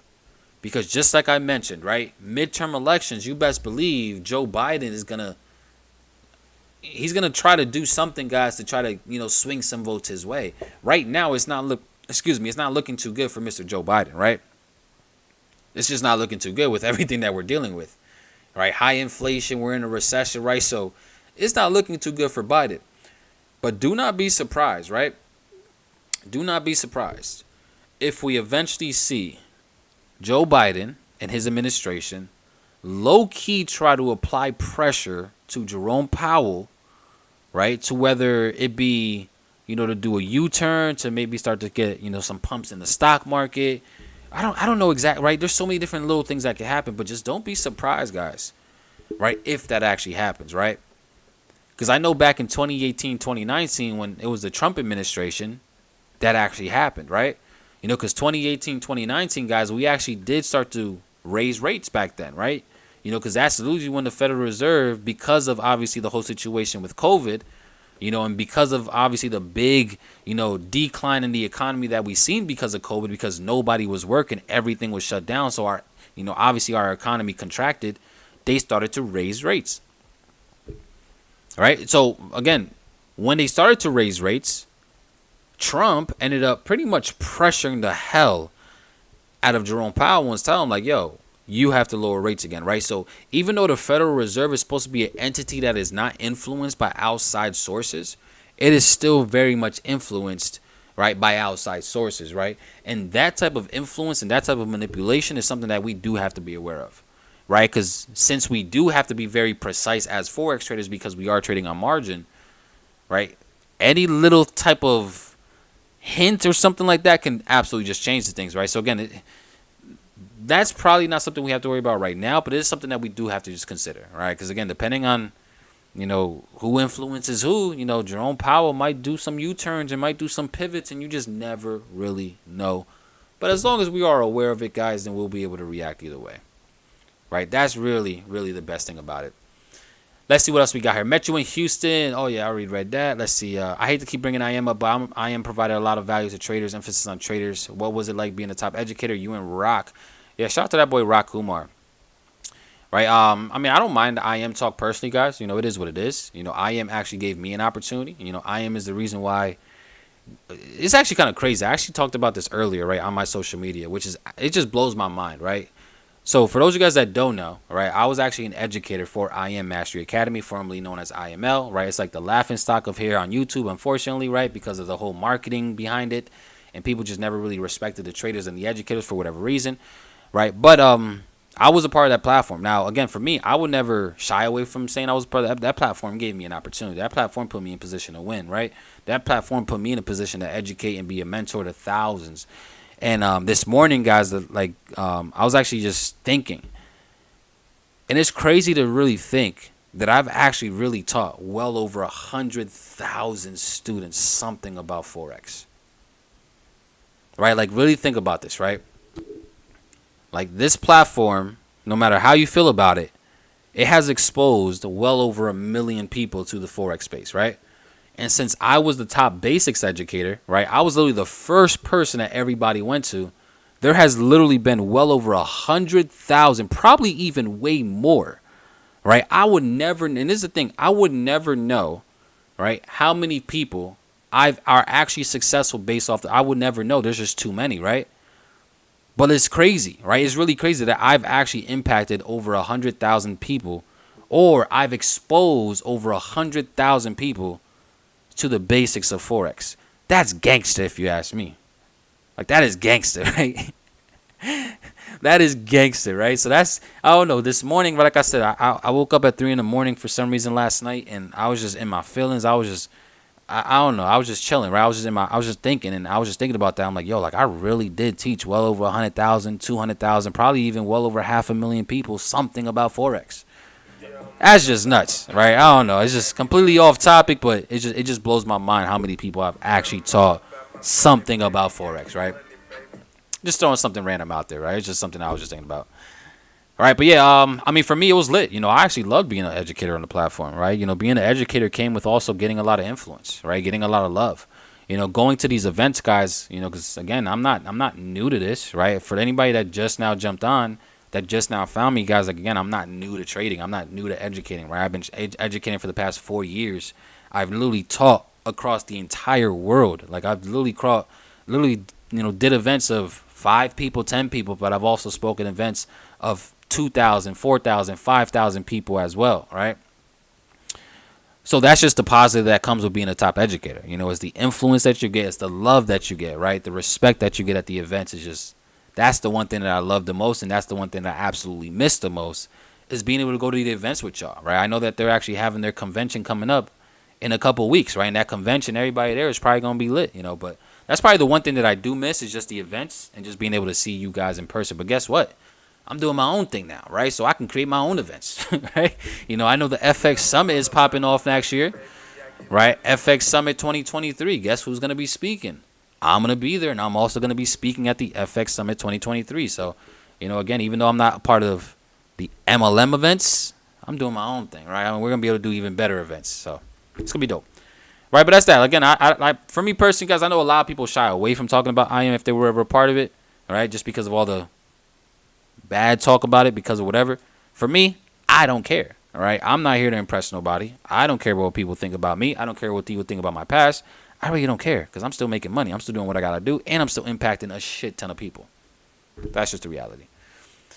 All right, let's see what we got here. Great information, great perspective you have. Thanks for sharing. I appreciate you, Brendan. Thank you so much for tuning in. Let's see. I used to watch you on that platform. Oh, 100%. I'm telling you. I'll be like, it's just crazy to really look at and see how many people I probably have actually watched me, even if it was just once. It's kind of crazy.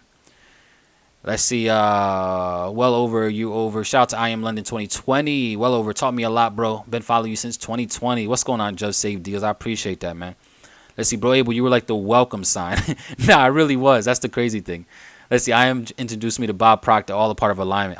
That's the thing. I Am also introduced me to personal development as a whole. All right, that whole platform introduced me to personal development and taking it serious. So yeah, me too. Let's see. I'm one of the 100,000s. Let's go, darling. Amazing. All right. Shout out to you, Anthony. I see you as well. Let's see. You were a great influence to me in IML. Been following you for 5 years, right, brother Joe? Man, I appreciate you, man. You really have been rocking for a minute. Let's see. Abel introduced me to the bigs. I joined Gilo after started. You're living proof people don't want to give credit when credit is due. People feel ashamed mentioning somebody who put them in because they want to tell people they made it by themselves. You know how it is, Eric, right? For me, again, I would never say that I'm self-made because I'm not, right? We all have mentors. We all have guidance. You know, even if it's a mentor that you've never met in person, it's still a mentor, right? Still somebody you're learning from, right? So it is what it is. Let's see. Did I Am let you keep my favorite videos? I still got some screen recorders in my phone. They was like, no, right? They actually deleted my entire channel with every single video in it. You know how much videos they deleted, though? Like, when I ended up leaving, they deleted my entire channel. Like, we're talking about probably easily thousands and thousands. We're talking about 4 years worth of videos they deleted. Hey, it is what it is, right? That was the one downfall of a big reason why I decided to actually leave is because I didn't even own my content. Like, I didn't even have ownership over my own content. That's a big reason why I also took a step back because, listen, man, I need to own my content. They bugging. All right, let's see. Mr. Flags. Yeah, shout out to that boy Lindor for sure. And see, I Am introduced me to Abel, so I'm forever grateful. Back to my I Am Chicago days. Yeah, for sure. Christian been there, too, for a little while, for sure. Let's see. We can have our own events. 100% we can. 1,000%. That's exactly the plan. Let's see. I know they know the value you brought to that platform. You were the reason I felt good about its value. Many builders love to send people to you. I was literally a part of, again, and this is the only reason why I say that, like I say that with confidence, right? Like on how many people I've actually taught. It's because, again, I was literally a part of everybody's launch system, right? Like the moment somebody enrolled into the platform, the first thing they did is, yo, go watch Abel, go watch Abel, go watch Abel, go watch Abel, right? So it's just crazy. We love you, Abel. I was a part of AIML. What's going on, Keisha? Good to see you, man, as well. I appreciate you. Let's see. Are you still sussing out gold? Sussing out gold. Right. Overall, I'm still bearish gold, if that's what you mean. Right. I still want to look for more downside. We just gotta wait for a pullback. All right. I just gotta wait for a pullback. Let's see. Talk that shit. One of my most influential top educators, traders on any platform. My brother Danny. I appreciate you, little bro. Let's see. The information is on me. The execution is on y'all. That's exactly what this is. All right, facts. Abel got me into trading. I love the IML. You taught me Forex. Man, you guys are about to make me cry, man. Chill out, man. Chill out, man. You guys are going to make me cry. Let's see. You should do a documentary, to be honest with you, bro. Nobody's seen it doing it in the Forex industry. A documentary will be fire, right? Let's see. How's Zoe doing? I haven't even talked to Zoe in a while, so I'm not even sure, but I'm pretty sure he's doing good. Let's see. Left IML this year in April. Miss Kurt, though. Yeah, shout out to that boy Kurt. Let's see. Stopped learning from IM last year. Okay, nice. Let's see. You and the other kid was like Jordan and Pippen. I forgot his name, but you always passed him on your channel. You're probably talking about that boy Zoe, right? That boy Jiggy Zoe, right? Zoe is the one that really made me actually focus on smart money at a higher level, right? So shout out to that boy Zoe because he's really the one that I seen that just broke down smart money concepts like in the most simplest form possible, right? You know, so he's really the one that I actually really started following and listening to when it came to smart money, right? So shout out to that boy Zoe for sure. We used to go crazy on the sessions, no lie. All right, let's go ahead and go over a bunch of these now, guys. I know a lot of y'all is absolutely sent out a bunch of pairs. So let's go ahead and go through these really, really quickly and see what we got, right? So Euro AUD, guys. I mean, again, I think I'm still very much expecting this. I want to see this go bearish, right? I personally want to see this go bearish, right? It's what I've been expecting just because of, you know, obviously the fact that they raised rates. It should make the Aussie stronger against most pairs except for the US dollar. So I don't know. I still want to see this slower. I'm just being very, very patient with this, though, because we're at these highs right now and we're just chilling up here, right? So I'm still very much bearish, just being very, very patient with it and seeing what the market can absolutely give me, right? Like I need to wait for some type of evidence, though, of a shift, right? I want to see a shift, like maybe something like this, right? Something that breaks structure, giving us evidence, confidence that we're actually going to continue. But overall, I'm still like I still want to see downside for this. Right, I'm still very much bearish. And again, this is just me using my fundamentals and my sentimentals, right? And just understanding that to continue to keep my bias in my mind, no matter what current price is doing. Okay. Now, let's also go ahead and take a look at the indicator. Right. So I want to see price going lower, but do we have evidence of momentum starting to slow down at these levels?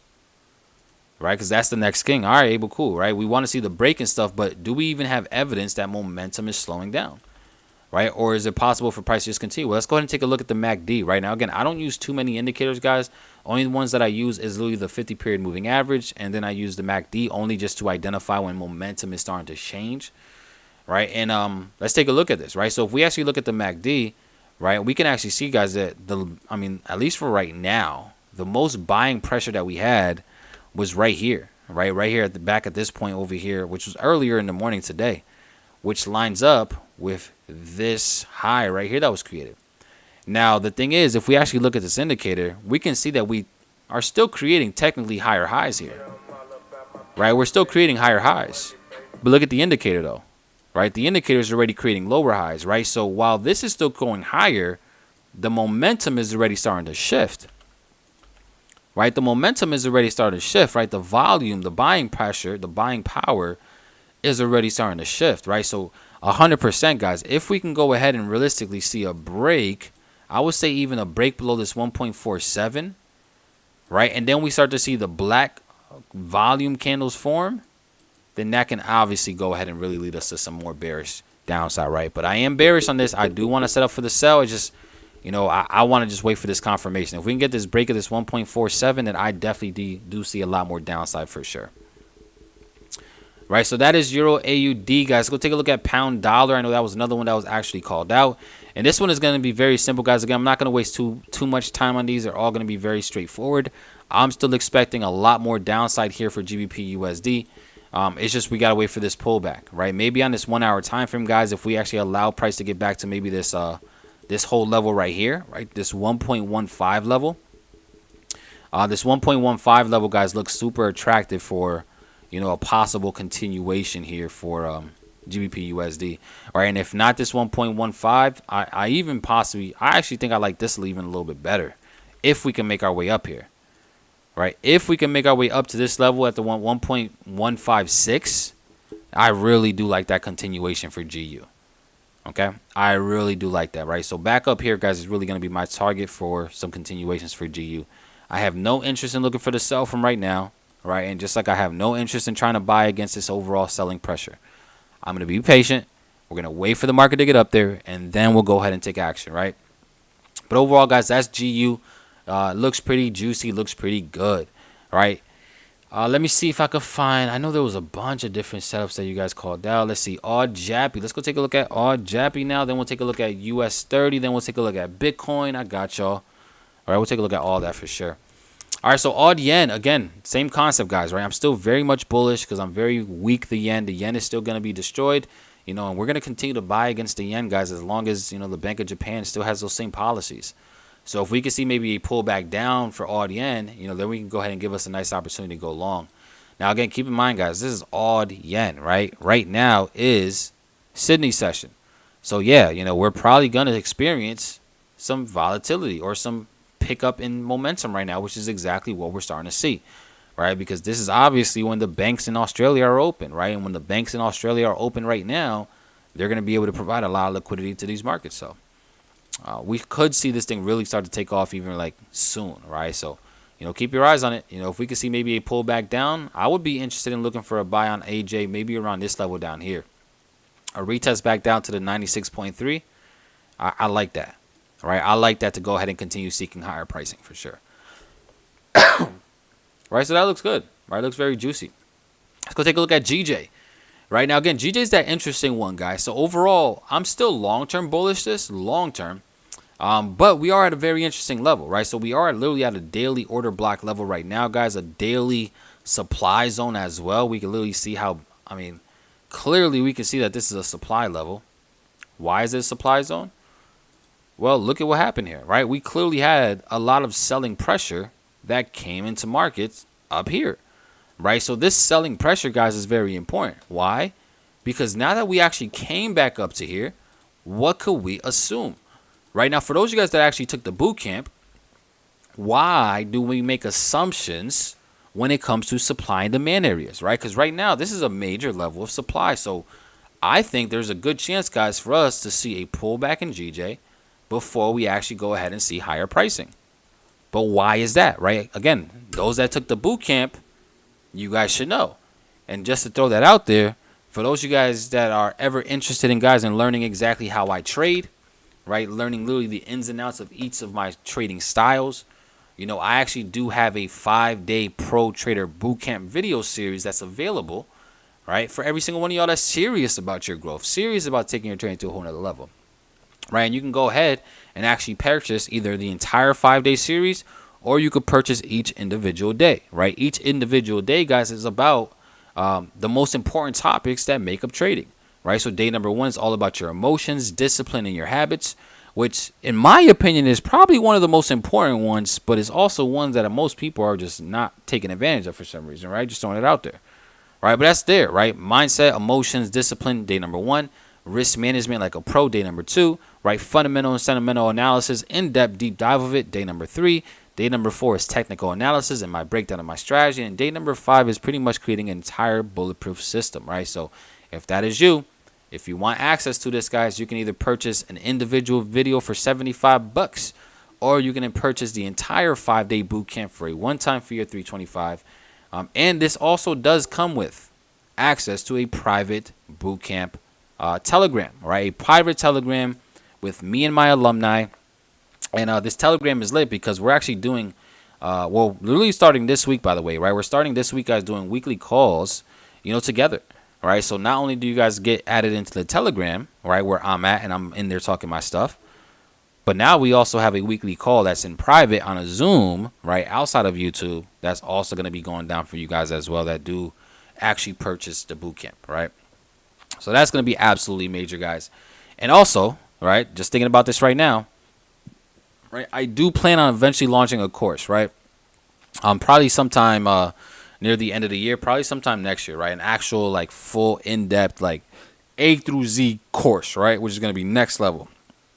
Anybody that does purchase the boot camp, right? If you purchase any of the boot camps, right, you're going to be able to get access to the entire course whenever I do launch it, right, at a massive, massive discount. Okay?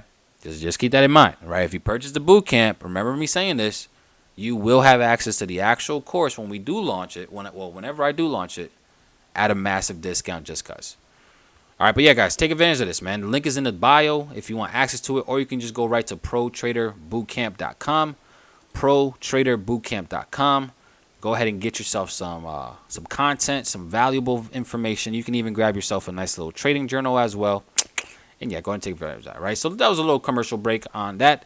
But again, the question that I asked now, guys, all right, the question that I asked now is, why should we expect, or why should we assume that we could see a reaction from here? Because of unfilled orders. There we go, Kyle. There we go, 20 pip. Right, exactly, right? Because, guys, if we clearly, and again, this is how simple it is when it comes to identifying where the banks are, right? When did we start selling off? We started selling up here, right? So if we had a lot of selling pressure in the markets up at these levels, then we can assume that next time we do come up here, because of how fast price left this level, that there's some unfilled orders that were left behind, right? Because you have to understand how trading works, guys, right? Trading is a two-part process, guys, right? If I wanted to buy GJ, then there has to be somebody on the sell side, right? I cannot buy GJ unless there's somebody taking sell side, right? Or somebody that's adding sell side liquidity. And that's the same exact thing for these big banks, though, these big institutions, right? If the big banks are institutions, guys, if Bank of America wanted to buy GJ, for an example, right, and let's say they wanted to throw 1,000 lots, right, then in order for their 1,000 lots to get filled, they need 1,000 lots to the sell side, right? It has to be an equal exchange, right? If somebody's buying, somebody's selling. If there's not an equal amount, then there's going to be a lot of unfilled orders that are left behind. That's exactly what we're playing here, right? So when it comes to supply and demand, we have to assume, because of how fast price left, right, that when price does come back, that there could be unfilled orders that can give us a play to react, right? So guys, yeah, again, do not be surprised if we do see a pullback here on GJ. But again, I'm still very much long-term bullish. I just think that there is a chance now for price to come up here, and then we do see a little bit of a pullback before we go ahead and continue, right? So just keep that in mind, guys. I mean, either way, if you're trying to buy this right now, you are insane, right? You want to buy after a 400 pip rise, you're insane. Do you want to sell it? You better wait for confirmation, right? And that's what I'm looking for, waiting for confirmation. I don't want to personally just sell it off like a market execution just because we're in the zone. Because going against this momentum is a little ballsy, right? Like, this is pretty much like trying to catch a falling knife, right? Imagine you throwing a knife in the air and now you're trying to catch it, right? That's what pretty much most traders get they get caught doing, right? They're trying to catch falling knives. So, you know, after a super strong move, they're like, man, this thing can't just keep going up. It's got to reverse, right? Or after a big, strong drop, right, everybody's starting to buy because they're like, man, it dropped so far, man, it's got to reverse. The market doesn't have to do a damn thing that you think. Just keep that in mind, right? The market doesn't have to do a damn thing, okay? But yeah, that falling knife syndrome is very tough. That's why for me, although I do think that we could see lower pricing because we are at an area of supply, I'm also going to be a lot more cautious, right? And I'm going to be seeing what the market is overall telling me, right? So let's see what we got here, guys. Now, if we go to lower time from here for GJ, well, the market itself did end up creating like this little structure pattern right here, right? It looks like a bootleg version of a head and shoulders pattern, right? But overall, it's just, you know, respecting this level of resistance right here. Right, yeah, it's just playing off of this level of resistance. But look at this momentum, though. And this is exactly why I need to wait for some type of a shift. Right, I need to wait some type of a shift, guys. I need to see something, right? I mean, we did get a nice little break of structure right here. But this thing is just moving, right? So yeah, I need to see something. So I'm probably going to be in the sidelines for GJ right now. Because, again, I don't want to force to sell neither. Even though, again, we can assume, right, the unfilled orders is up there. It's just super strong momentum right now against the yen. All right, so just keep that in mind. Let's see what else we got here. Which MACD are you using on TradingView? It's just the regular one, the default MACD. I just took out the lines. I'm only using the actual like volume bars. Let's see. Do you think the RSI and MACD are a good combo or unnecessary? I mean, if it works for you, it works for you. All right. Again, I'm not the one to try to like shit on different indicators. There's people that are using that same exact combo that you're talking about, the MACD and RSI, and they're actually profitable with it. Right, so if you can find a way to work for you, then by all means, do your thing, right? Don't let nobody tell you otherwise, neither. If it works, it works. Would I use it, though? I personally wouldn't use the combo. I just don't. I don't need it, right? It's not necessary for me. But you can if you want. Again, it's up to you, right? It could just be an extra added confirmation if you wanted it. Let's see what else we got here. My account has been debated with the subscription payment for the wealthy fam, and I am yet to be confirmed subscriber. No badge in front of my name. Please, any possible reason or how to resolve this? I have no idea, right? Because if it went through, like if the actual payment went through, then you should have had the change of the name, the badge, and all that good stuff. I'm not sure. That's something you might have to take up with YouTube. All right, let's go take a look at a few other ones now. NAS. Yeah, let's take a look at NAS, and we can take a look at USD CAD, US 30, right? And I think Bitcoin, I think we looked at Bitcoin. So I'll take a look at NAS, US 30, and then we'll keep going after that as well. Let's see. Badge comes after like a month. Not necessarily, right? You normally get the badge immediately. You just get the bronze badge, right? You get the bronze badge, and then you get the silver badge once you're in like 3 months or something like that. All right, let's see. NAS 100. Let's go see what we got here, guys. So, very interesting. Again, what did I tell y'all this was going to do? We expected more selling off here for NAS 100. Again, same exact concept. Now, I'm going to be honest. I was looking for price to reach a little bit higher. So, I ended up not really getting my entry this morning. And I was actually very frustrated as well because I knew this thing was going to drop. We have our thoughts, our opinions. We have our biases. So I expected this to absolutely drop. I just thought we were actually going to go a little bit higher, right? I really wanted to see it come up to here. So I was waiting, and then prices never ended up getting. And I also just got busy doing something. I forgot what it was. But so I ended up missing the entire drop right here, guys. But overall, I still think we're going to go lower, right? I still think we're going to continue to go lower. All right, the only thing that has me concerned now is that same exact level that I was looking at is still very attractive, right? So I'm going to be keeping my eyes on a couple levels here, guys, for NAS. And it's pretty much going to depend on how we are looking at by New York session tomorrow to see on what I'm actually going to take, right? So the first level is going to be this level up here, right? We could realistically see price go right there and absolutely turn around and go lower. Or price can do something like this, give us a more complex pullback up into that deeper level, and then we can also sell off from there as well. Right, so two big levels that I'm going to be keeping my eyes on, guys, for NAS 100 that I'm going to keep focus on. But yeah, price can realistically do either or. So I'll probably play this right here tomorrow if we're, somewhere close to it by New York session. And if it plays out perfectly, amazing. If it doesn't, it is what it is, right? We're not going to cry or complain. That's not our job here as traders, right? Our job is to take the trade and deal with the consequences and, forget about it and move past it, right? But yeah, first play is definitely going to be something to keep our eyes on. Just this retest back up to this 12,000 level could give us an opportunity to definitely go ahead and continue going short. All right, so that's that. I mean, again, US 30, guys, pretty much going to be very similar to that. A lot of these indices, guys, do move very similarly, right? Because obviously, they're treated very same way. So if we could see price again come up to here, we could see continuations lower. But just like I said with NAS, there's also a chance for price to want to actually go ahead and target a little bit of higher run. Maybe something like this before we go ahead and then continue into the actual trend, right? So again, the overall bias is still very much bearish. We just got to wait. We just got to be patient. We just got to see what the market ends up giving us. All right, so that's US 30. Let's go take a look at USD CAD, right? So CAD right now is absolutely interesting. I mean, what have we been saying about the CAD, guys? All right, we have been very, very accurate with the CAD as well. And the CAD really has not been doing nothing at all, right? It's pretty much been inside this range, guys, literally since this entire year. And I've been telling you guys that there's also a good chance that, yeah, although I am very bullish the US dollar, the CAD is also still very strong as well. All right, so we've been pretty much just reacting off of these highs literally for the past week or so. Now, again, I am still very much bullish the dollar, even against the CAD, right? Because I think the CAD is like second in command in terms of strength right now, right? So if we do get some type of a breakout here, guys, for USD CAD, then I think there is a good chance for us to really continue to see higher pricing here for sure. Just be mindful. It's gonna be choppy, slow moving, all right? Because that's all USD CAD really has been. It's been very choppy and very slow moving.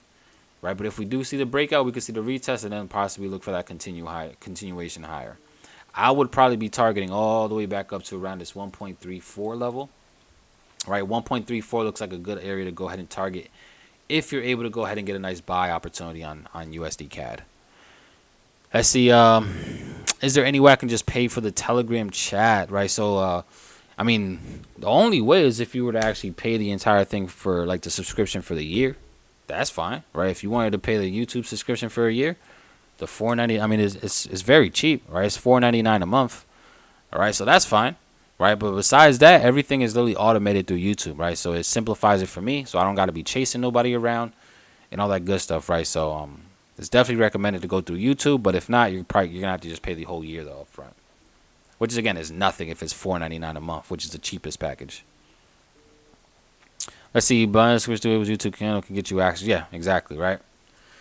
$4.99 gets you access to my one inner circle chat, and then if you purchase a bootcamp video, right? Even if you just purchase one of the bootcamp videos, you don't even have to purchase the whole thing. That gets you access to the bootcamp Telegram, which I'm gonna be honest with y'all. Like, I love you guys all in the inner circle chat right here, right? But the bootcamp is definitely they definitely getting a little bit more sauce. I'm not even gonna lie, because they did do a lot bigger investment into their education. All right, so that's just keeping that in mind. Right, so let's see what else we got here, guys. I think for the most part, we pretty much went over a lot of these pairs. UJ, I'm just going to continue. I mean, I want to see more upside. We got to wait for that thing just to turn around. Right, a lot of these moves, guys, already happened, so there's really not much that we can do moving forward. We just got to continue to be patient overall. Right, so what I want to do as well, guys, is just give you a quick heads up. Right, we are actually in the process of launching, right, something massive, a massive community, right, that is going to absolutely change the game for everybody that's serious, right? So me and my partners, guys, we are launching something called the Profit Society, which is going to be a community that is literally just all about financial literacy.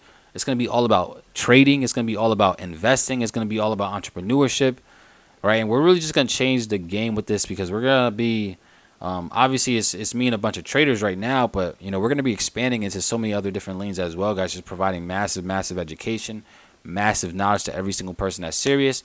So if you want access, guys, right, if you want to be one of the first people that actually get beta access to this new launch, this new platform that we're launching literally in November, right? So we have about 2 months before we go live with this thing. Make sure to go ahead and go to theprofitsociety.co, all right, and get yourself on the waiting list.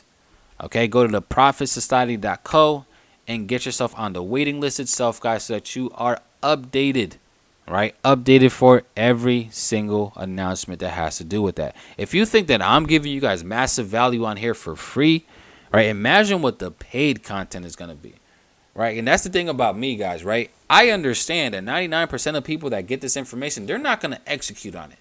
You're not, like, that's just the reality. Let's be real here, right? 99% of people that get this information, they're not going to execute. Which is why I have no issue giving it away, right? I don't mind giving you guys all the value. I don't mind giving you guys all the sauce. I don't mind literally telling you guys every single thing step for step for free, because most of you guys are not going to act on it, right? It is what it is, right?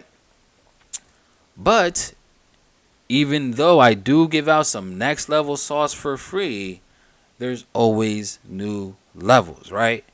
And the paid material is by far game changer, right? So make sure to go ahead and get yourself on the wait list, guys. Theprofitsociety.co. Don't play with it. We're going up all year. We're going up next year. We're going to be creating the most profitable traders, the most successful traders by far through this platform. And it's going to be something that I know a lot of you guys are absolutely going to enjoy. Just watch when you guys see exactly what it is. Like, I don't think you guys, it's not no just course. This is not just no course, right? Where you guys log in, you guys get the course. This is an actual community, right? Where it's low key. I don't want to give away too much, but I'm going to give you guys enough, right? Like, it's literally like an actual social media platform for traders. That's pretty much what we created here for you guys, right? A social media platform for traders and investors across the entire world, where we're all able to pretty much interact, communicate, talk our shit, and do what we do best, right? Cool thing about it is, again, once you do join, you have to create your own profile, you create your own page. Just like, it literally looks exactly like how Facebook looks. Same exact way. You gotta create your own profile. You know, you can spice up your profile with a banner picture. You know, on your profile, you're gonna have your own feed. You know, where you can just, you know, talk your talk, right? Trust me, guys, it's absolutely next level, right? Like, absolutely. Again, it's a social media platform for traders. It is going to be next level, guys. So go ahead and get there. Absolutely going to be changing games. Let's see. You said GJ's busting out. Yeah, GJ's just, again, that's why I'm chilling, right? I'm being on the silence for GJ. I need to see that thing reverse and give us a little bit more signs of it wanting to reverse, right? But besides all that, family, right, I do appreciate you guys so much for rocking with me today.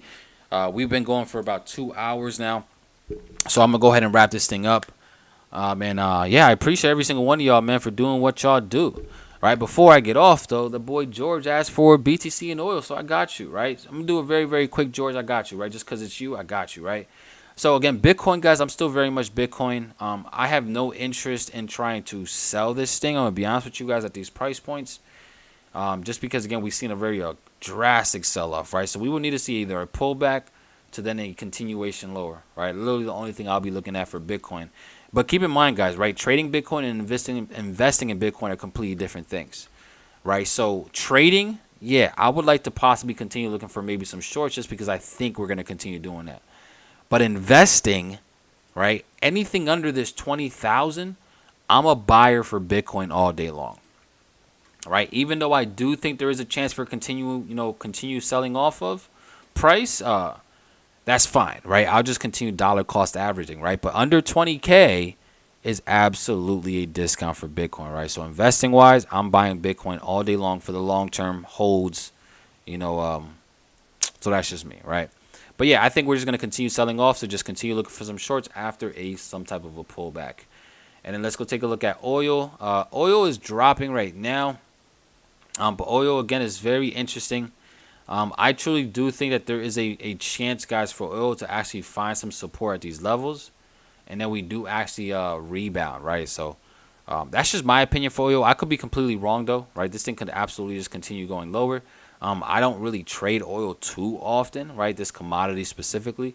But just looking at where we're at, I would say that this could possibly be an area where we do start to look for some reactions to send us right back up higher. All right, so that's pretty much where we're at for that as well, guys. But family, I do appreciate you guys. I love y'all. Without y'all, I would not be able to do this. All right, thank you guys for showing up today. We absolutely did our thing. 200 plus. We had about 230 people on at one point, which is definitely the most that I've had so far since I started to come back on YouTube. So it's a blessing, right? So I thank every single one of you guys for rocking with me today. Hopefully, you guys were able to get massive, massive value. And I'm back tomorrow, guys. Same time, same place. So tell a friend to tell a friend to tell a friend to tell a friend to tell a trader and let them know that this is where it's at every Tuesday, Wednesday, and Thursday at 10 p.m. This is where y'all got to be because this is really where the real value is going to be given. So, family, I appreciate you guys. I love y'all. And I'll talk to you guys in the chats if you guys are in there. If you're not in the chats, I'll see you guys tomorrow on the stream. Let's get it. Love you guys. Have a good one.